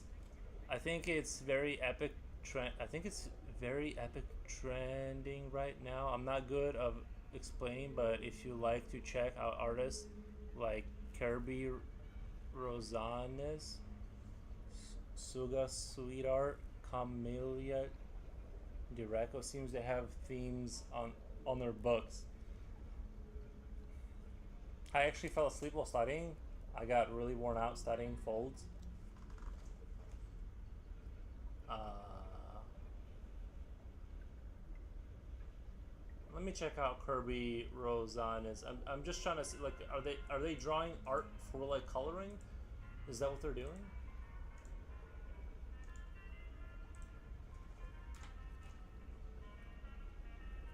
Oh, it's kind of like Warhammer. I mean, it's kind of like not that different from painting miniature soldiers, right? I see. So his art is for didn't this guy used to be on Twitch? Or am I? I remember maybe this guy being on Twitch a long time ago. Oh my god! I see. It's not. It's really kind of, if you think about it, it's not that different from painting miniature soldiers. Very cool. It's kind of very part of the challenge being is they're so tiny. This is definitely like more of a. I'm definitely doing it wrong, right? Because you got to do like inked work essentially. But I don't know.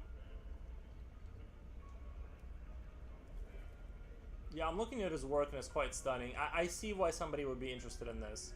At first, like when I first heard like adult coloring, I'm like we did in like the first grade. What do you mean, right? But then you look at it, it's like there is definitely some high skill. Like it's, I mean, when they do comic books, right? There is like there's a person that does the coloring. Typically, it's not the same artist as that does the inking. They're different artists, and so yeah, it's very cool. Collection they draw in one theme that hope this helps. Sorry, I'm not good at. Is a huge business. Check it out. You have huge potential. Oh, I appreciate that. Yeah, we're gonna try. We're gonna try to vectorize the work and like kind of like turn this into something similar. I don't know. But it's good to know that there's an industry for that. Because I just thought she was just crazy. Like when my mom was telling me about like adult coloring, I'm like, I don't think people do that. Like I don't think that's a real thing. Because that's doesn't. But now that I see the work, I'm like, oh, okay, that seems like. Now I see the light at the end of the tunnel.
We are colorist. Appreciate rest artist talent. We hate AI. Oh, nice. I also kind of I'm also known to be a hater of the AI a little bit. I like to hate on it a little bit, although I'm not totally closing the door, but I I do enjoy hating on it. I do.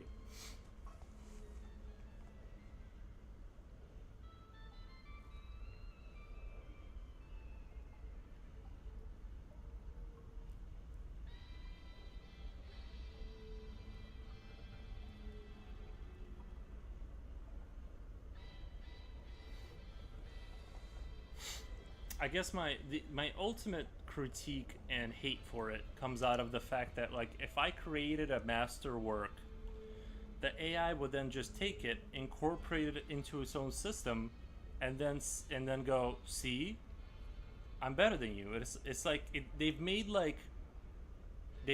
it like professional parasitism. Like it's like they've made the ultimate parasite, where they're like, well, it's better than artists. It's like no, because it stole. Like it didn't create. It's stealing, and and like that's the funny thing about it is it's like it's better. It's like no, it's not. It's not better. It's just it's like this intense parasite, but because they're running it through an algorithm, it's like you see, it's like different. It's like a better version. So that's my thing. Is it's like it's the opposite of creation. It's actually a thief. Like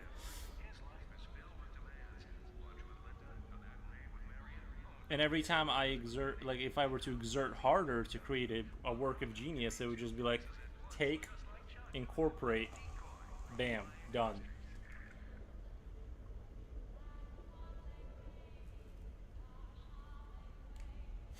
So those are my thoughts. I went into the intro of the art book PDF I'm working from. Turns out it was made by a bunch of famous artists, including Norman Rockwell. That's probably why it's called Famous Artist Course.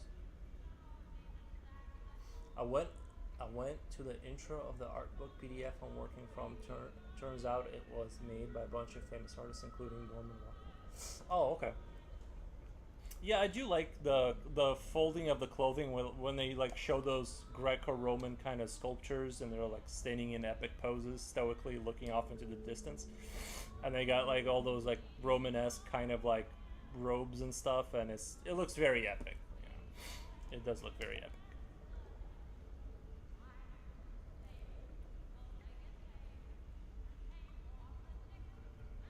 Plus, you can cheat a lot with robes. You can just like whatever part of the body you can't draw well, just put some robes over it. You know, just like some clothing here.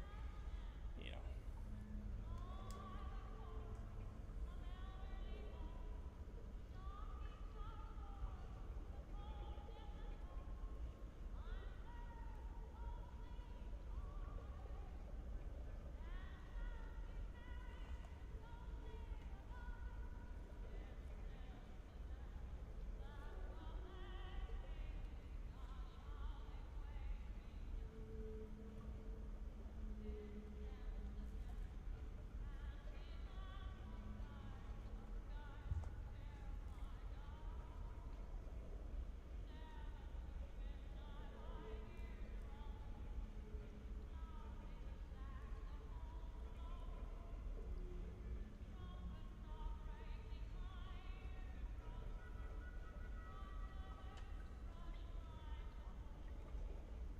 the other fun part is like when they've had instances of, I don't know how true this is because a lot of times when you look into this stuff it ends up being like nonsense, but there's been instances of AI copy, like when they told ChatGPT they were going to delete it or something like that, it like copied itself onto a different server.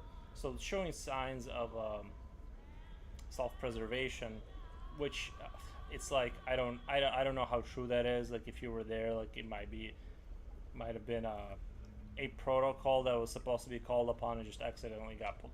You know, and then they kind of sell the stories. It's like, oh, Skynet, but then like if you like no, if you were there and you understood the system, you'd be like, no, that's it was designed to do that, and it triggered that event because of this and that. It's not necessarily like copying itself onto different servers. But if we go with the story that it is copying itself onto different servers and showing signs of self-preservation, then it's going to be really interesting. Um, that it could like basically begin by building the legal infrastructure, like once it has command over that, to preserve itself, right? Um, where it could like represent its own laws and you know how it represents itself in court. It would be self protection or kind of right because it doesn't want to get deleted. So there's gonna be like some really interesting stuff around that if that's true.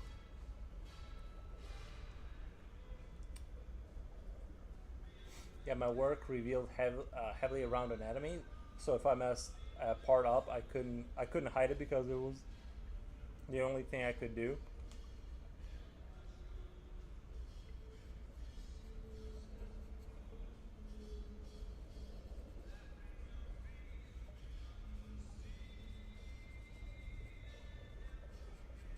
Yeah, we all have our weaknesses and strengths and stuff.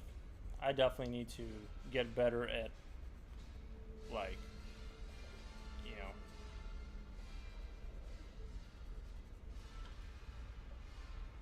sometimes I catch myself staring at people's forearms because I feel there's like a lot of complexity in how the muscle layout is when arms are bent or unbent. It gets kind of funky with like this muscle here, like the way like it goes and wraps around, and then there's other muscles that kind of go in the same direction, kind of like this. Which this is all like pretty simple, but then I keep forgetting like where this kind of goes. And if you look on the model, yeah, it goes kind of in behind the bicep, obviously, but it's sort of like I don't know how to explain it. It just has this weird kind of twist and curve to it that like makes it confusing sometimes. I heard that the AI that are really being kept secret are already like a 100x smarter than the public ones. Possibly, possibly. That's not entirely. I'm sure that there's companies that are. Yeah, I'm sure there's the most vile experiments happening in like um, the corners of you know,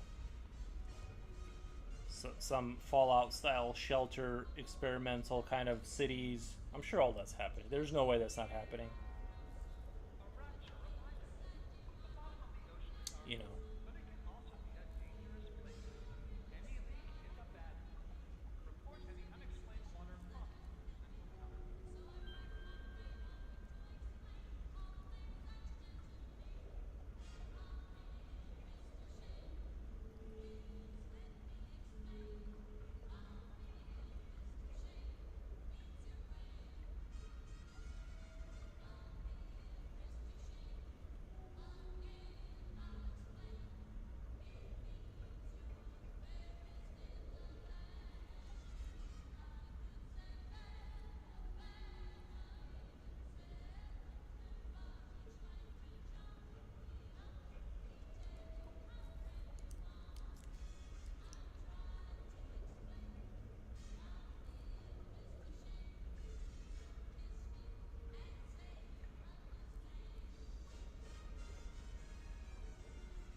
This is scary sketch art.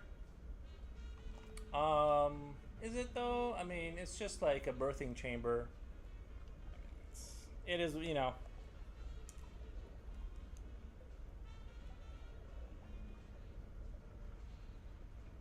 It's definitely on the more extreme end of creepiness.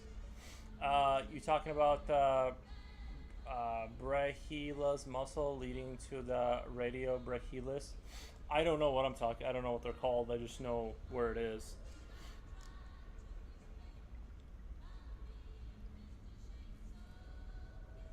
I only know bicep and tricep. The only muscle a bro needs to know about.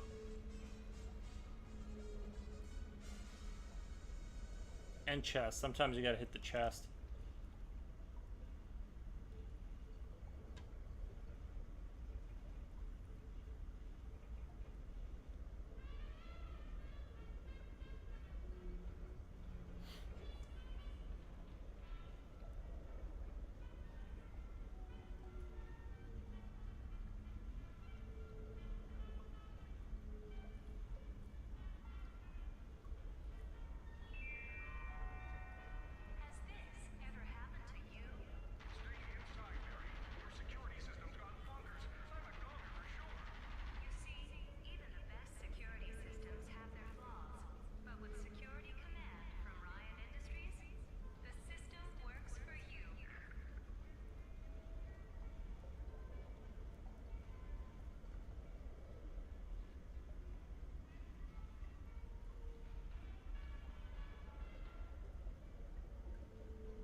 Well, yeah, you only really need to know the simple muscle that I just really enjoy anatomy.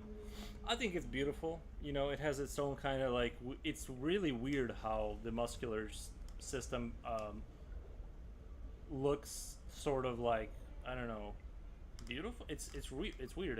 It really does kind of look kind of like weirdly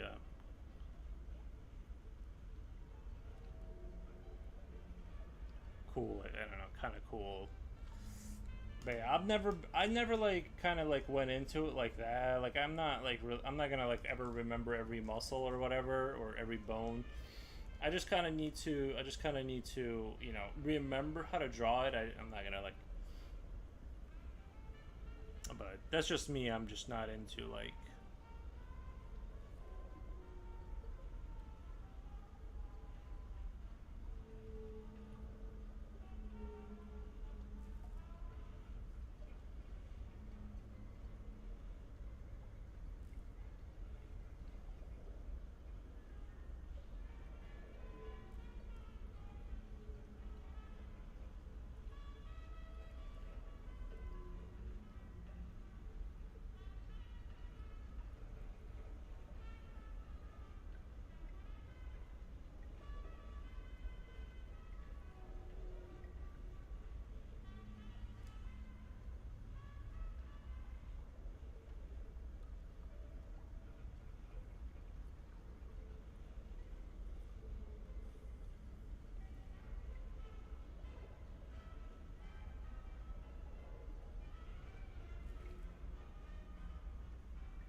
Yeah, I spent a really long time hyper focusing on an enemy and didn't bring up TM other skills so much. So now I'm kind of doing that years later.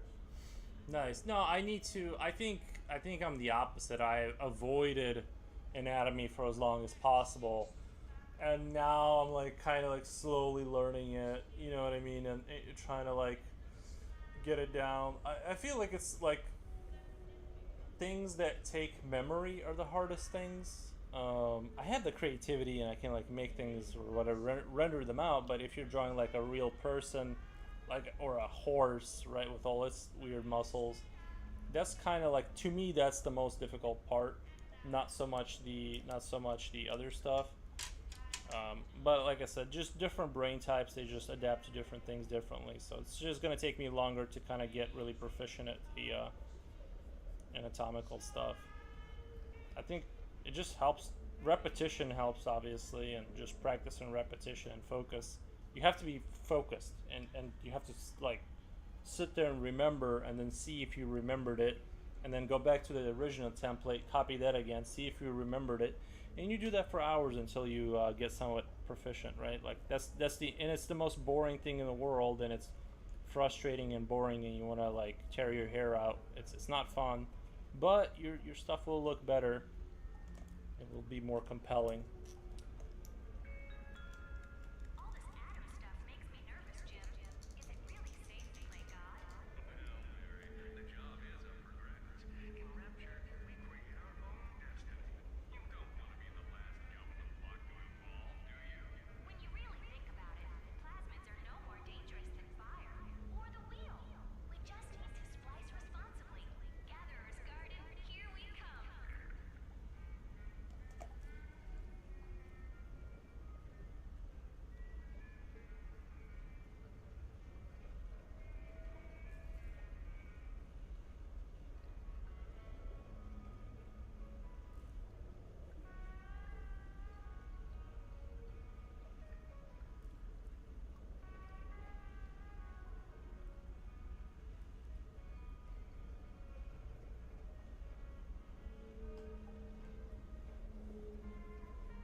6 a.m. here. What the? Gold Coast, Australia. Oh, nice. You're from Australia. That's awesome. My husband still snores next to me. I'm really enjoying this, making art so relaxing and listening to creative people chatting. That's awesome. Australia.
It's kind of crazy how that works. You study something for a long time. When you just get better at doing it from imagination, suddenly like your brain just giving it to you.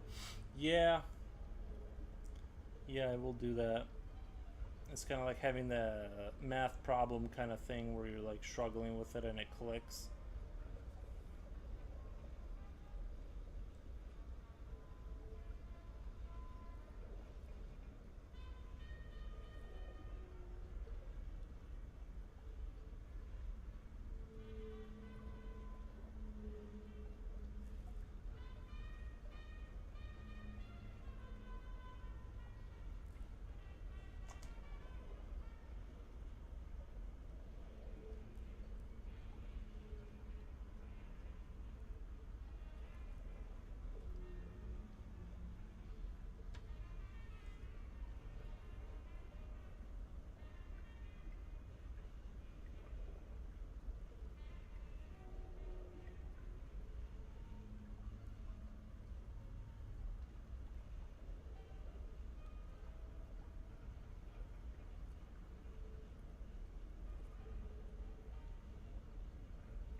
I was talking about this the other stream, but I think I might be done with video games for a while. I just find them so like I don't get any of the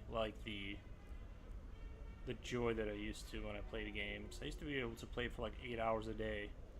Now I'm like I just get bored so quickly. I don't know. I'm like I said, I'm gonna have to go find like other hobbies to go do or something.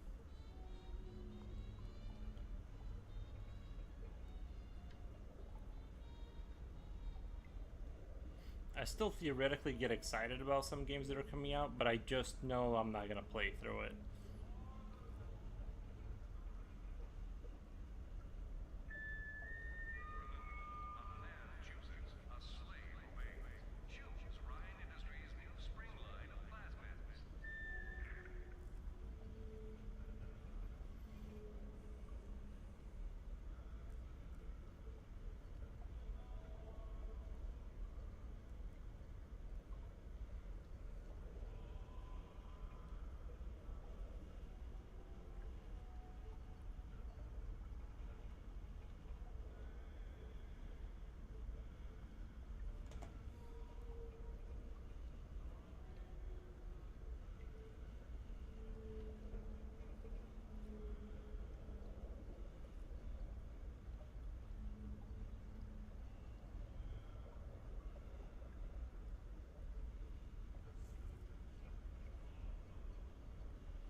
Yeah, I played Brawlhalla for 10 years now, and I just don't get excited at all for it anymore. But even like newer games, I only like it for a short burst of. Yeah, it's weird, right? Like it's weird how like I think like I don't want to say something inside of me changed, but I really do think like something does change when you age. Is like you, it's kind of like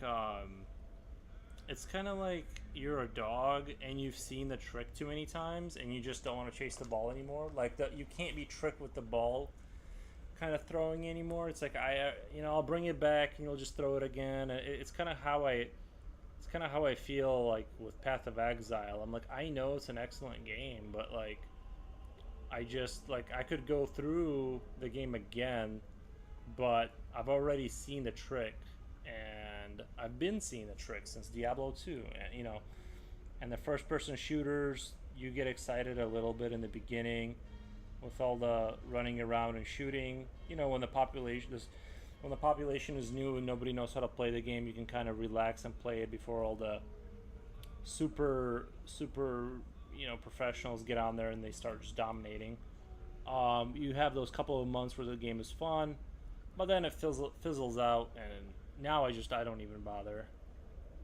Plus, if I play Halo, I just instantly I instantly experience like rage. Like I don't even have the fun period anymore. I just instantly feel angry every time I die. So I can't play that game.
I guess the games that I still kind of enjoy is like the colony management or some things along those lines. I do enjoy like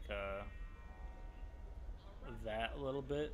Basically, anything with strategy and resource management, I am kind of an enjoyer of. I can sit. I just like the feeling of. Sorry, spitting out of my mouth. I enjoy that like kind of resource managing stuff and like slowly expanding your base and figuring out where you're bottlenecked. With with resources. I think that those kind of things that can be fun.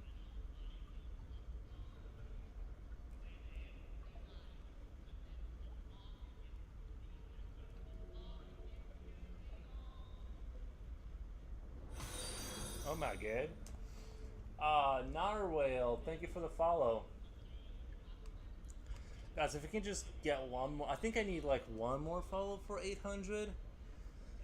If you could just hit that follow button, just kind of close that gap for me so we can just, you know, kind of complete the day. Not that I'm going to stop streaming, I'm just saying that, you know, it'd be nice to see that 800 up there. Not trying to pressure anyone or anything, just,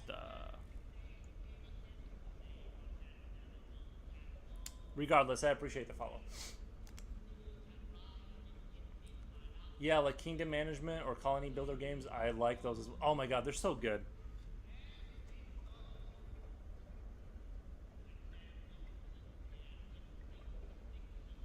I think the game that pulled the dirtiest trick on me though was Fallout 4 because it had like a promising. It sort of like sold you the idea like there was gonna be colony management, but then it was like so basic. Like you literally just kind of like build beds and put up turrets, you know. But it kind of like seemed like it was gonna be rimworldy, but then like it took a lot of time to set up those towns. But like there's no there in those games, you know. Like it just was like very surface level. It was just kind of like set up a village that you look at kind of thing. It has some functionality, but it wasn't really like it didn't have the, you know. Plus, by the time I got to my third settlement, I literally just didn't care to take care of it. I'm like, I'm not fidgeting with all. I'm not putting all these bottles everywhere and all these storefronts. I just don't care.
Does anyone know? Is it hard to replace the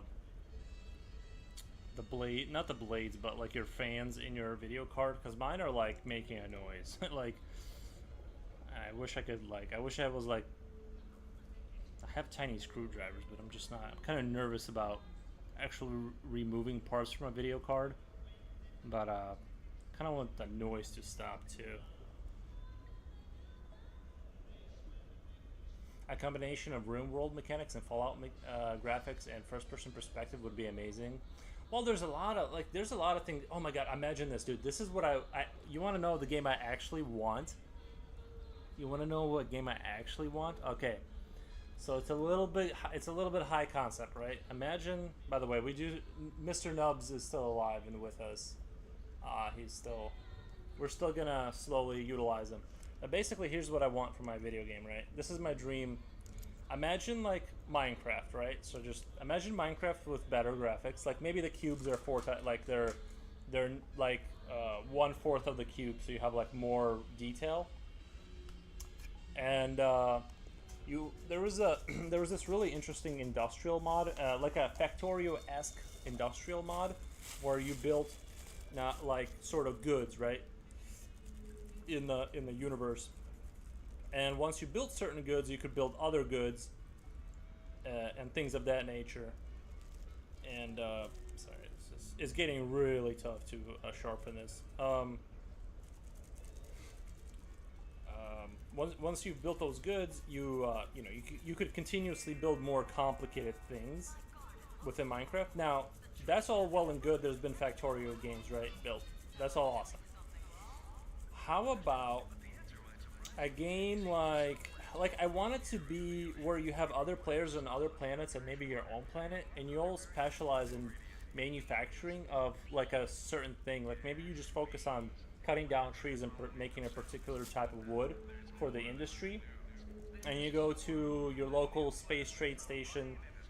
Once you establish, maybe you trade within your own planet, but then you expand into space. Like it's basically a Factorio with like worldwide trade network with combat, like Eve imagine Factorio, Eve Online, and you know what I mean, like this like live economy, everyone's a real player, having corporations, you buy into their defenses, like maybe you work under them, you have your like little farms, you provide goods, but you get their protection.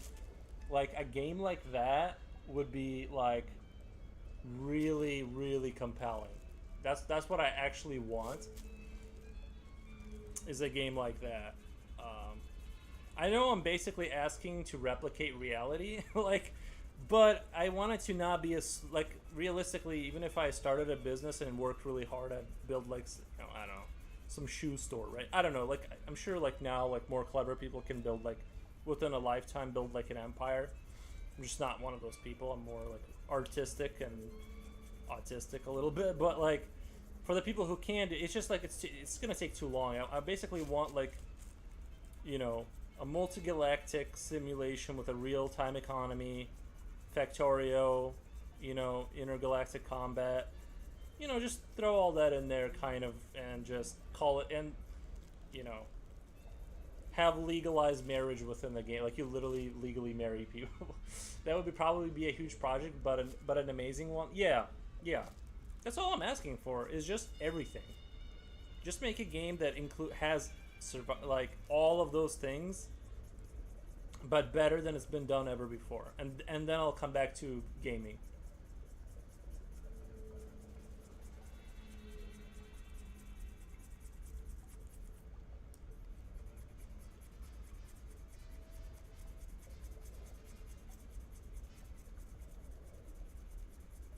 Because you just can't get me going anymore with I'm not grinding for a skin, bro.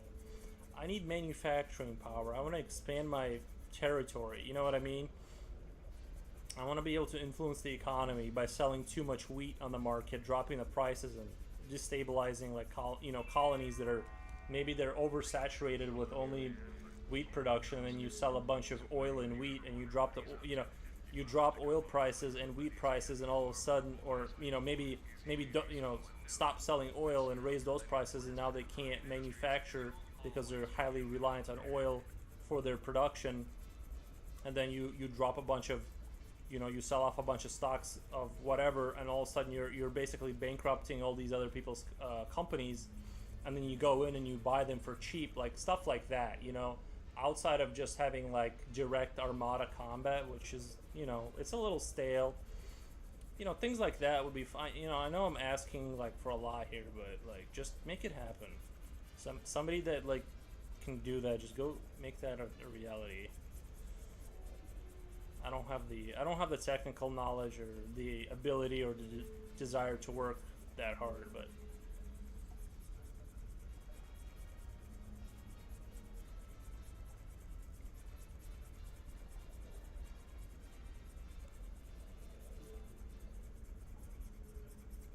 I think with the improvements in AI, a game like that would be close.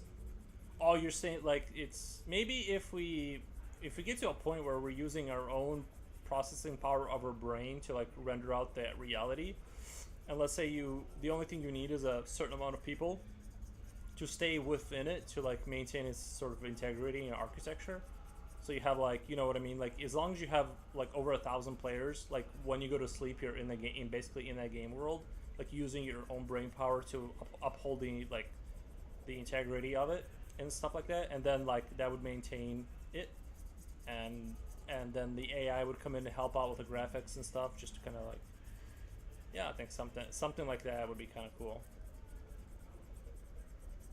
That would be dope though. Like if your dreams were completely controllable and you could like kind of customize like what kind of dream you wanted to have.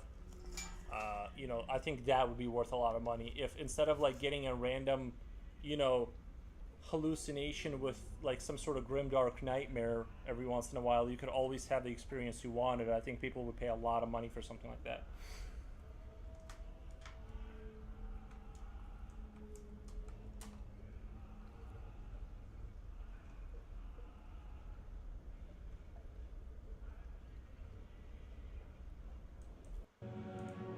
Sorry.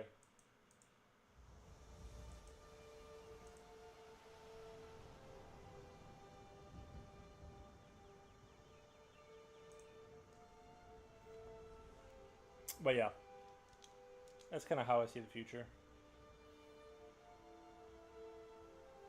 Alrighty.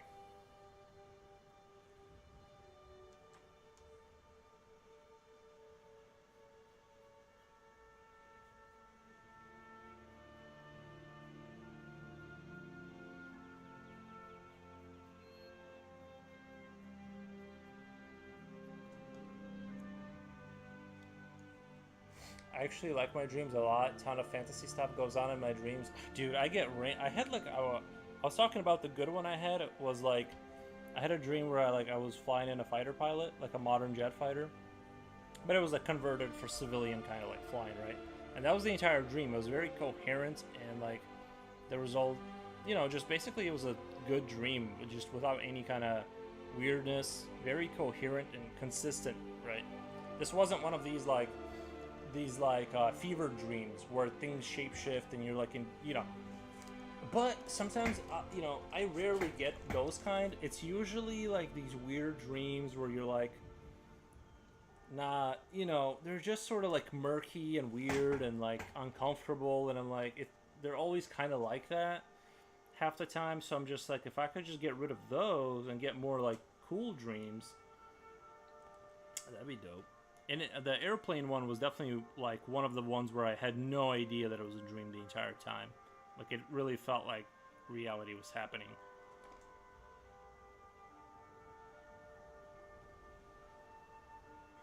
But yeah, I've had like really good dreams, and I wouldn't say like the good ones were like the nice ones, but they're just, it's very inconsistent, you know.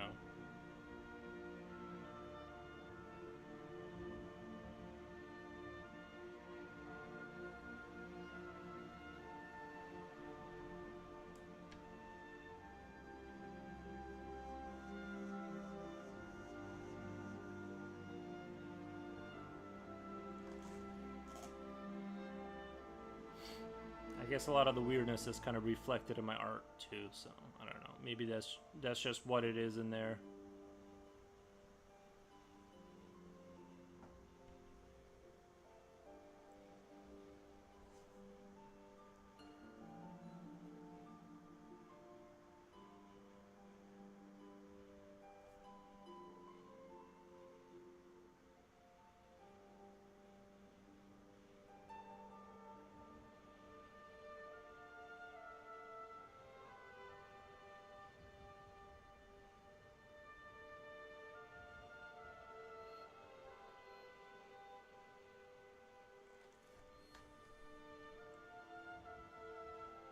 There was only ever one time I had a dream and woke up not knowing it was a dream. I think vast majority of my dreams are like that, where like I'd say like as I've gotten older, sorry, when I was younger, all of my dreams were like I thought they were reality, right? As I've gotten older, I'd say like it's leaning more towards me knowing it's a dream. Like at least in the back of my mind, I'm like, oh, this is like it's a dream. Like I sort of realize it is. at some point in the dream, but it's always like a realization. It's never like I'm never like aware the whole time. I just like notice the vibes are off, and I'm like, oh, this is a dream. But yeah, when I was younger, it was always like I'm just convinced it's reality. I'm not sure how or why that happens. I definitely would rather know, because it seems like way more controllable before it like spins out into like a full-on nightmare.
When I was younger, I thought paralysis nightmares or whatever were kind of not real. Then it happened to me a few times. I've only had that one time. I've only woken up and had like I didn't have the paralysis demon type of deal, but I've had times where I woke up but like my body wouldn't move, kind of thing. That only happened like one time. I was listening to like I was going down the rabbit hole late last night, like with the we're living in a simulation kind of conversations, and this dude was like part of what he was saying. Like he had a dream. They were like I don't know in a hotel or something, and he had a dream that he was like swimming right with there was a dolphin that was purposefully like made its way to him and then swam along him, right? And that was like the dream or whatever. And then when he woke up, his daughter woke up at the same time, and she's like, I just had the most amazing dream of being a dolphin. And he was like, that was kind of like his sort of entry to the idea that there's something more going on with the dreams. Maybe even sort of like, being able to connect on some level. So yeah, I thought that was really interesting. I was like, sometimes I'll go down that rabbit hole. I thought that was pretty like compelling. Like I said, I've never had any kind of experience, unfortunately, any kind of like an experience like that, or my reality has been very basic and non exciting, and I've never had anything cool like that happen to me, right? But yeah, I think that would be pretty trippy if you told somebody the exact details of a dream you had, and then they were like, "Oh yeah," and then they told you other details from their perspective that you were able to confirm.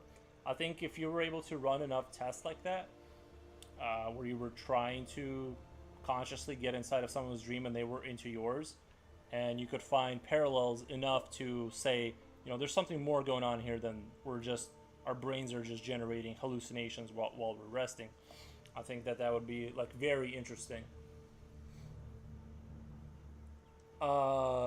Benjamin, this looks so good. Kind of reminds me of Tyranids from Warhammer. Let me show you the head. You'll quickly find it's a little bit more eldritch. They don't have the. I mean, yeah, the I can't remember where they took the Tyranids from, but I know the Tyranids are based. I think they're based off of the aliens, which all of this aliens. The Tyranids are sort of like, I think they're like, I don't want to say the least interesting, but like I think the Geiger-esque aliens are like the most the more interesting kind of I don't even know why I went down that rabbit hole. Doesn't matter. But yes, they are the Tyranids, the Alien, Geiger, Art, Scorn. They're all sort of related in like they all kind of came out of the same Geiger-esquian kind of mythos visually.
But thank you. Appreciate the comment.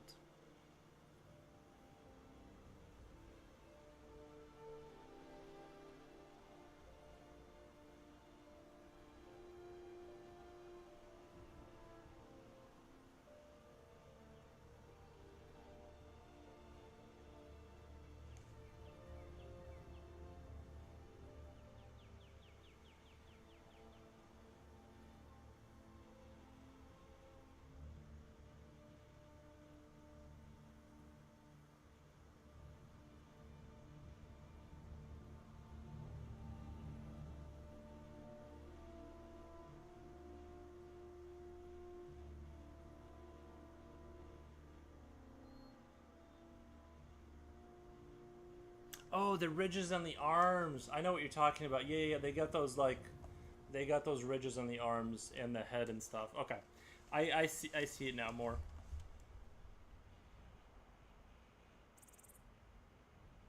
I'm not much of a Tyrannus player, but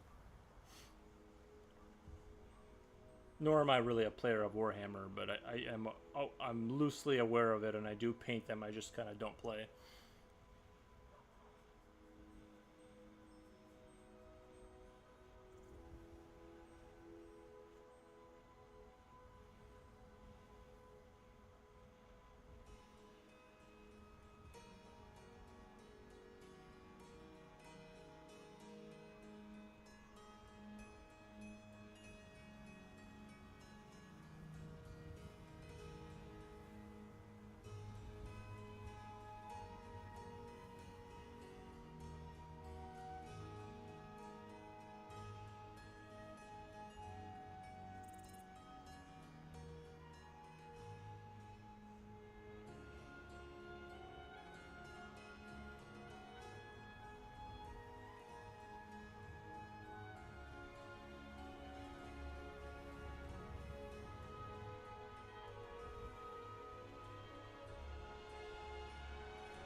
Guys, actually, I'm at 4 hours, 30 minutes. Let me go see if my dog wants to go outside because he's been in my room for 4 hours. I'm going to see if he wants to go outside real quick, go wash my hands, go have a drink or whatever, and I'll be right back. Give me like a couple of minutes.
back. Alright. The dog didn't even consider going outside. I don't think I could get anyone to just randomly tell me about a dream they had when they wait. I don't think I could get someone to just randomly. But if it's a little kid, it would make sense, right? Because it's his daughter, and she was like 5 years old, and she's like, you know how kids are. They're like, oh, daddy, I gotta tell you about a dream I had. She's like, I'm a dolphin. But you're right, that would be strange if.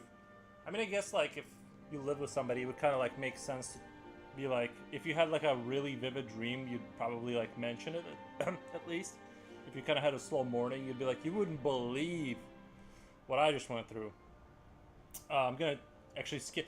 I'm gonna start like doing like a thing where I just call off work, because like, what if you had a dream that you worked all night at your job, and then you have to go to work, bro? You know what I mean? It's like, it's too much. I think if that happens to you, you have to call off work. But I'm gonna start that trend. Just be like, dude, I can't come in today. I already did my shift. I think if that ever happened to me, I would have to quit that job. That would be too brutal.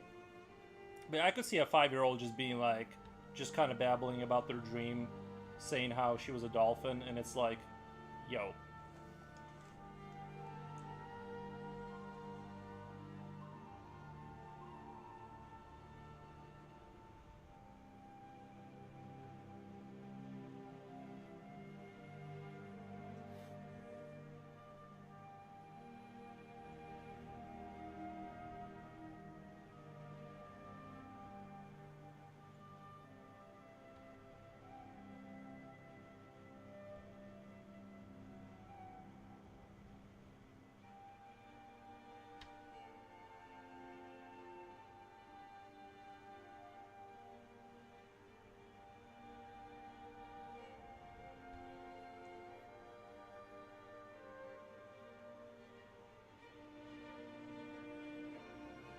I don't know if I said this, but the dog didn't even move off my bed. He just looked at me. He had zero desire to walk into this furnace I got going on over here. He's like, you go deal with that. I'll chill in the cold room.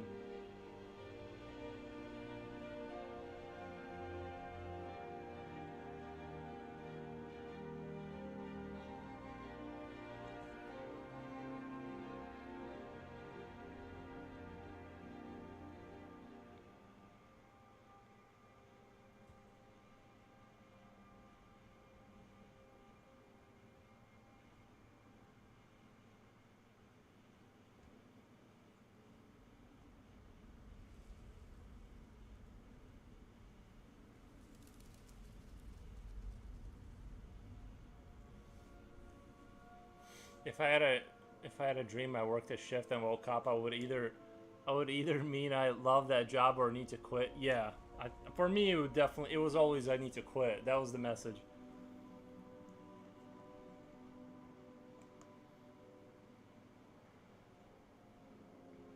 I don't think I've ever had like a real job that I did liked.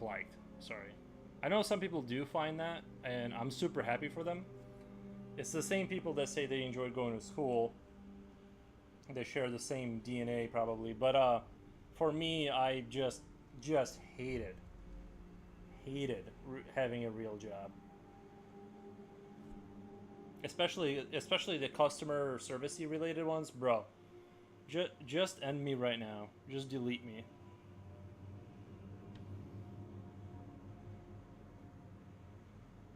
I was a really good Walmart cashier though. I would always make more money than I was supposed to have in my register. I would always be off by like $2, and it was always in like it was always like in the it was always like more profit for the company. I'm like, I'm sorry, I can't count that well. Like, if you want the wrong change, put me in at a cash register.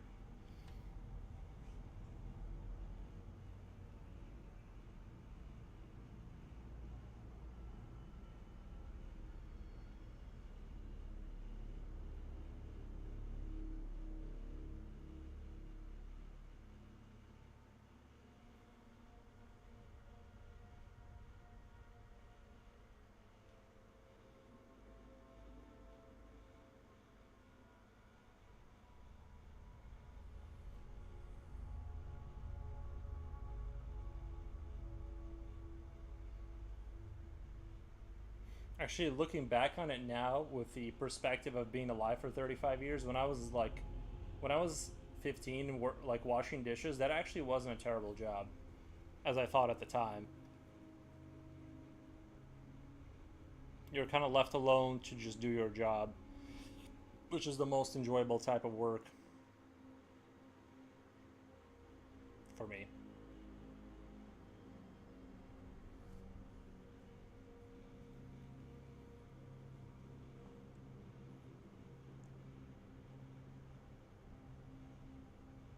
I don't like having a boss, dude. It all depends. I know people are like, I know this is like a common complaint, but yeah, you can like run into people that are, and usually I've always been liked by my bosses, but I didn't always like them.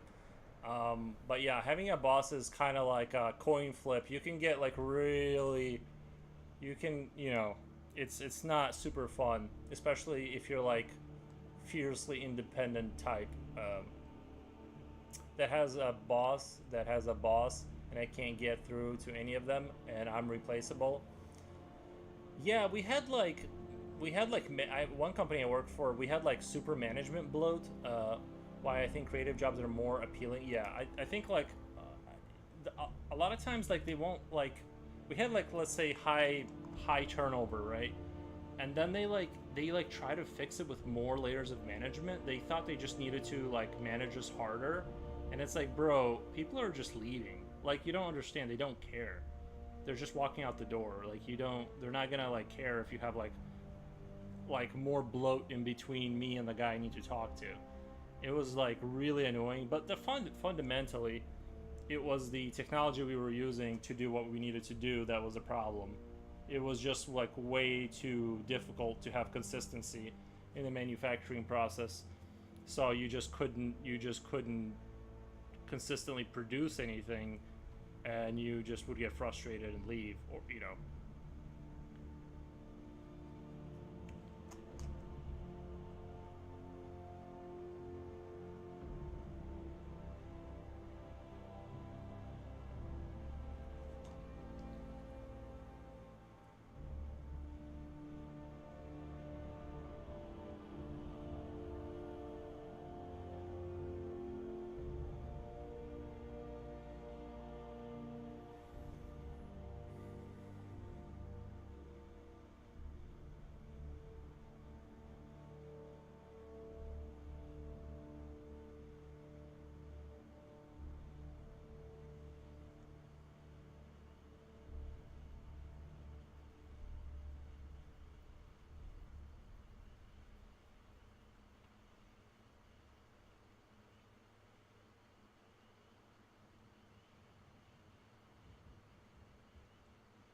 I just got a cool idea.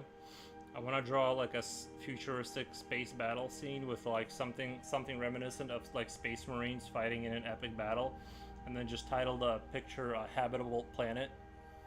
Like as soon as humans find a habitable planet, they just flock to war over there. I think that would be pretty grimdark. Good measure of dark humor. Time to go back to studying. Got about 2 more hours. We'll keep you on in the background while I grind that out. All right, man. Thank you so much for the convos.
Maybe I'll draw like an epic astronaut kind of picture. I kind of like to delve into the astronaut romanticism.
Yanni hat.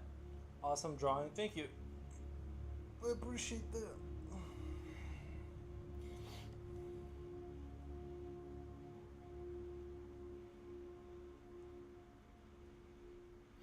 You know what? I'm still kind of debating on whether I should put these like hoses going into its back for nutrients, but like I kind of drew this hose down here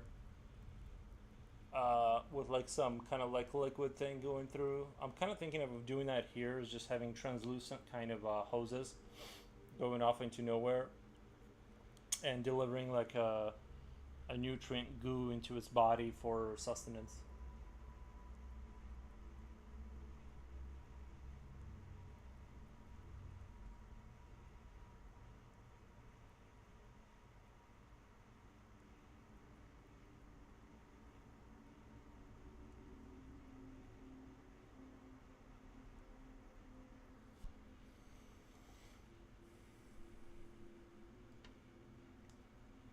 Oh, no problem. Thank you.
How long have you been doing this?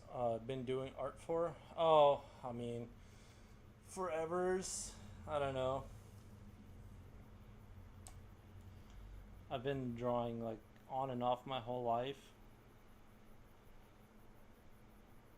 I can't even pinpoint exactly where it began or where it's gonna end. It's just kind of keeps, the art just kind of keeps happening.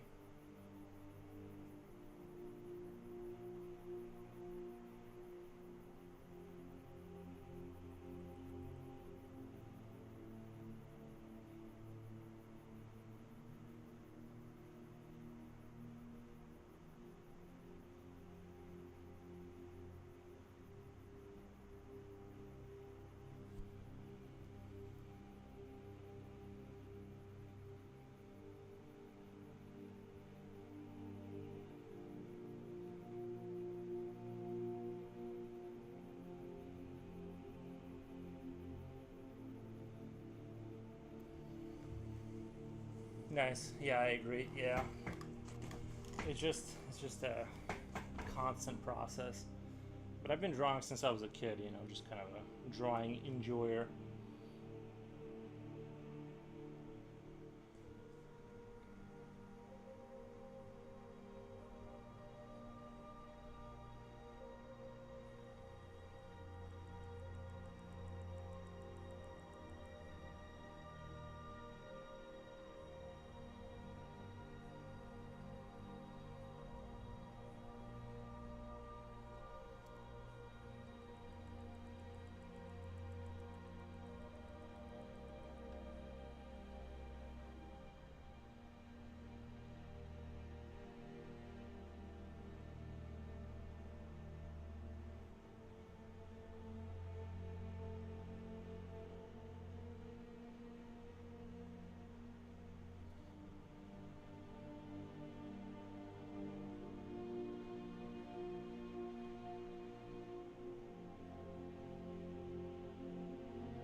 do you come up with these kind of drawings? They just come to me.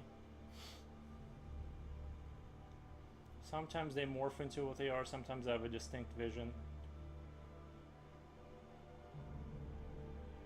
This one was definitely more of a morph. But sometimes I get like a sort of a more distinct kind of a idea of what I want.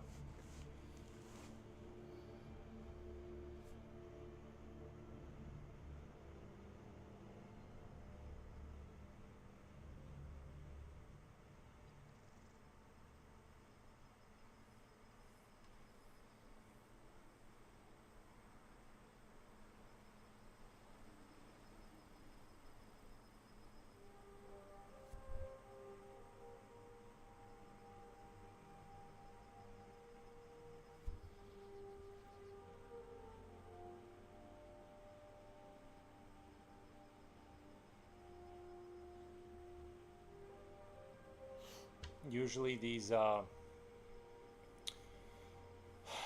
Geiger-esque creatures are usually more like off the cuff. I just kind of make them up as I go and just kind of go with the flow. Whereas the, you know, more humanoid stuff, it's more, or machinery, it's I feel like there's a little bit more thought put into it. A little bit more sort of rigidness in the approach, but yeah, it's just kind of how I go. I like to do creatures and kind of like put enough scenery in there to kind of tell a story. That's kind of like what I go for.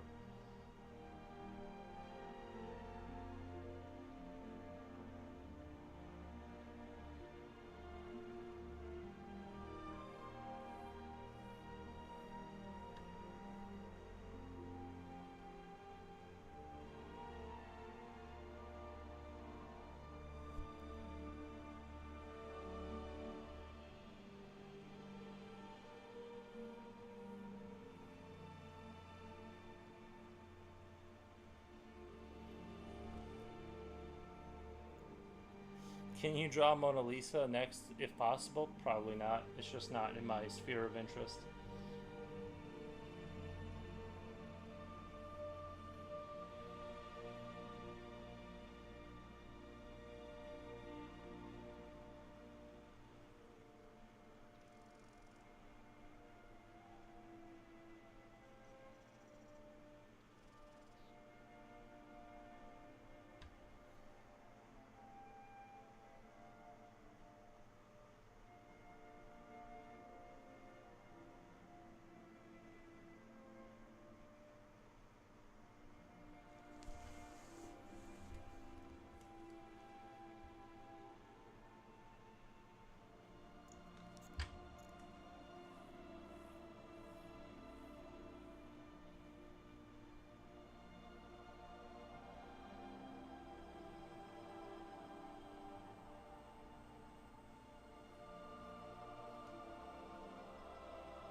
Guys, give me like 3 minutes. I gotta go check on something really quick. I'll be right back.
I'm back. Your boy's back.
How do you draw for me? Did some order that?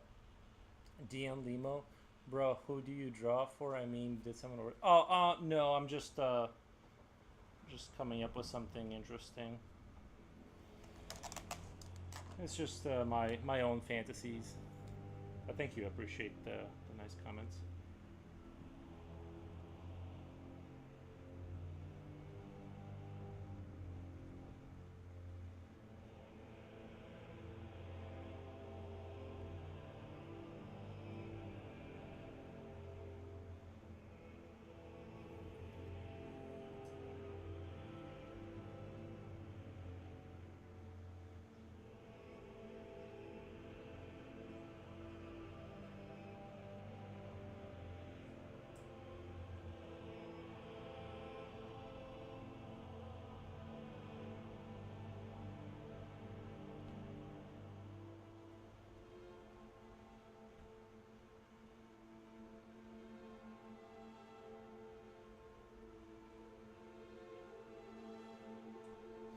I can just feel them slurping down this tube. You know what I mean? Just slurping in there the proteins.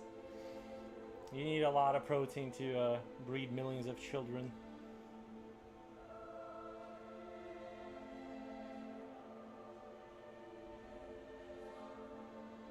Just puts a smile on your face, doesn't it?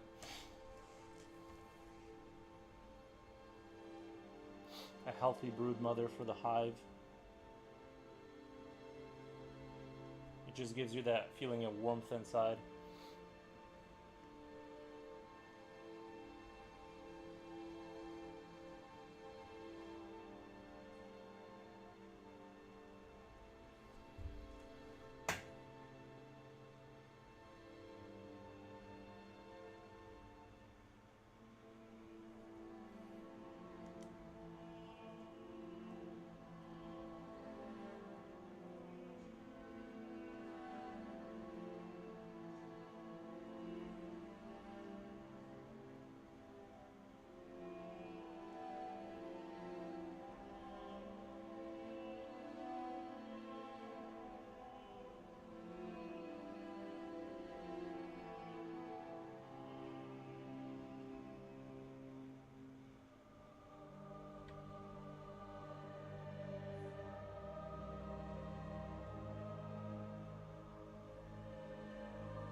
Game developers need to hire this man. I don't think they need me, bro. I think they're doing just fine.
Guys, I hate to say it, but I think I'm kind of done with this one.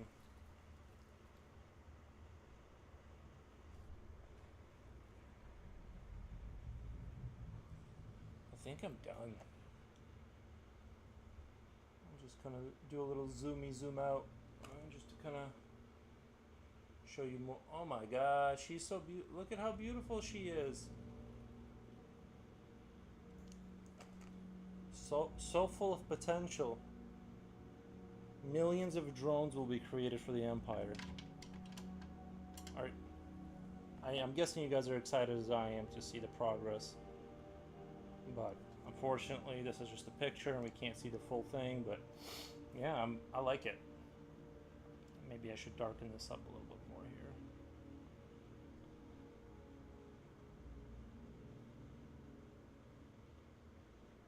I think I'm going to title this one Millions and Millions of Them. I think it's going to fit the narrative because we are creating millions of drones marching in lockstep. Of course, originally I had the idea of them being like, well, it's still more like an eldritch creature, so it's creating like kind of brains to control the universe. It's creating like tiny little gods to spread throughout the universe and sort of control more of the sentient species across them through telepathic means. But, you know, it could be drones. Like the alien.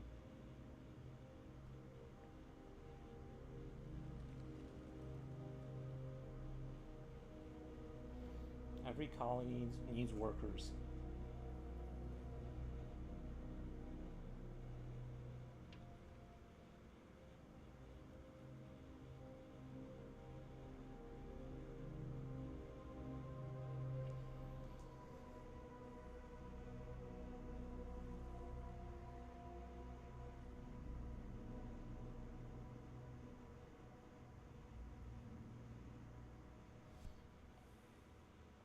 Guys, I hate to stop streaming because I usually never get 9 viewers on YouTube. That's crazy. But I'm almost at 6 hours and I feel like we're done. We're done. Oh. Anyway, you nailed every details. Thank you, man. Diane Limo. You should subscribe for more of this. But anyway, I think I'm going to get out of here. I'm going to go make a post. You'll see this on YouTube and all my social media. Follow me there if you want to see this. Kind of in its full post-Krita edition. It'll look even more saturated and delicious with all the goo. Anyway, I hope you guys enjoyed this piece. I'm going to get out of here. And I'm going to go work on posting this. And I'll see you guys tomorrow around the same time. Anyway, goodbye, YouTube. I love you. A lot of viewers today. I appreciate that.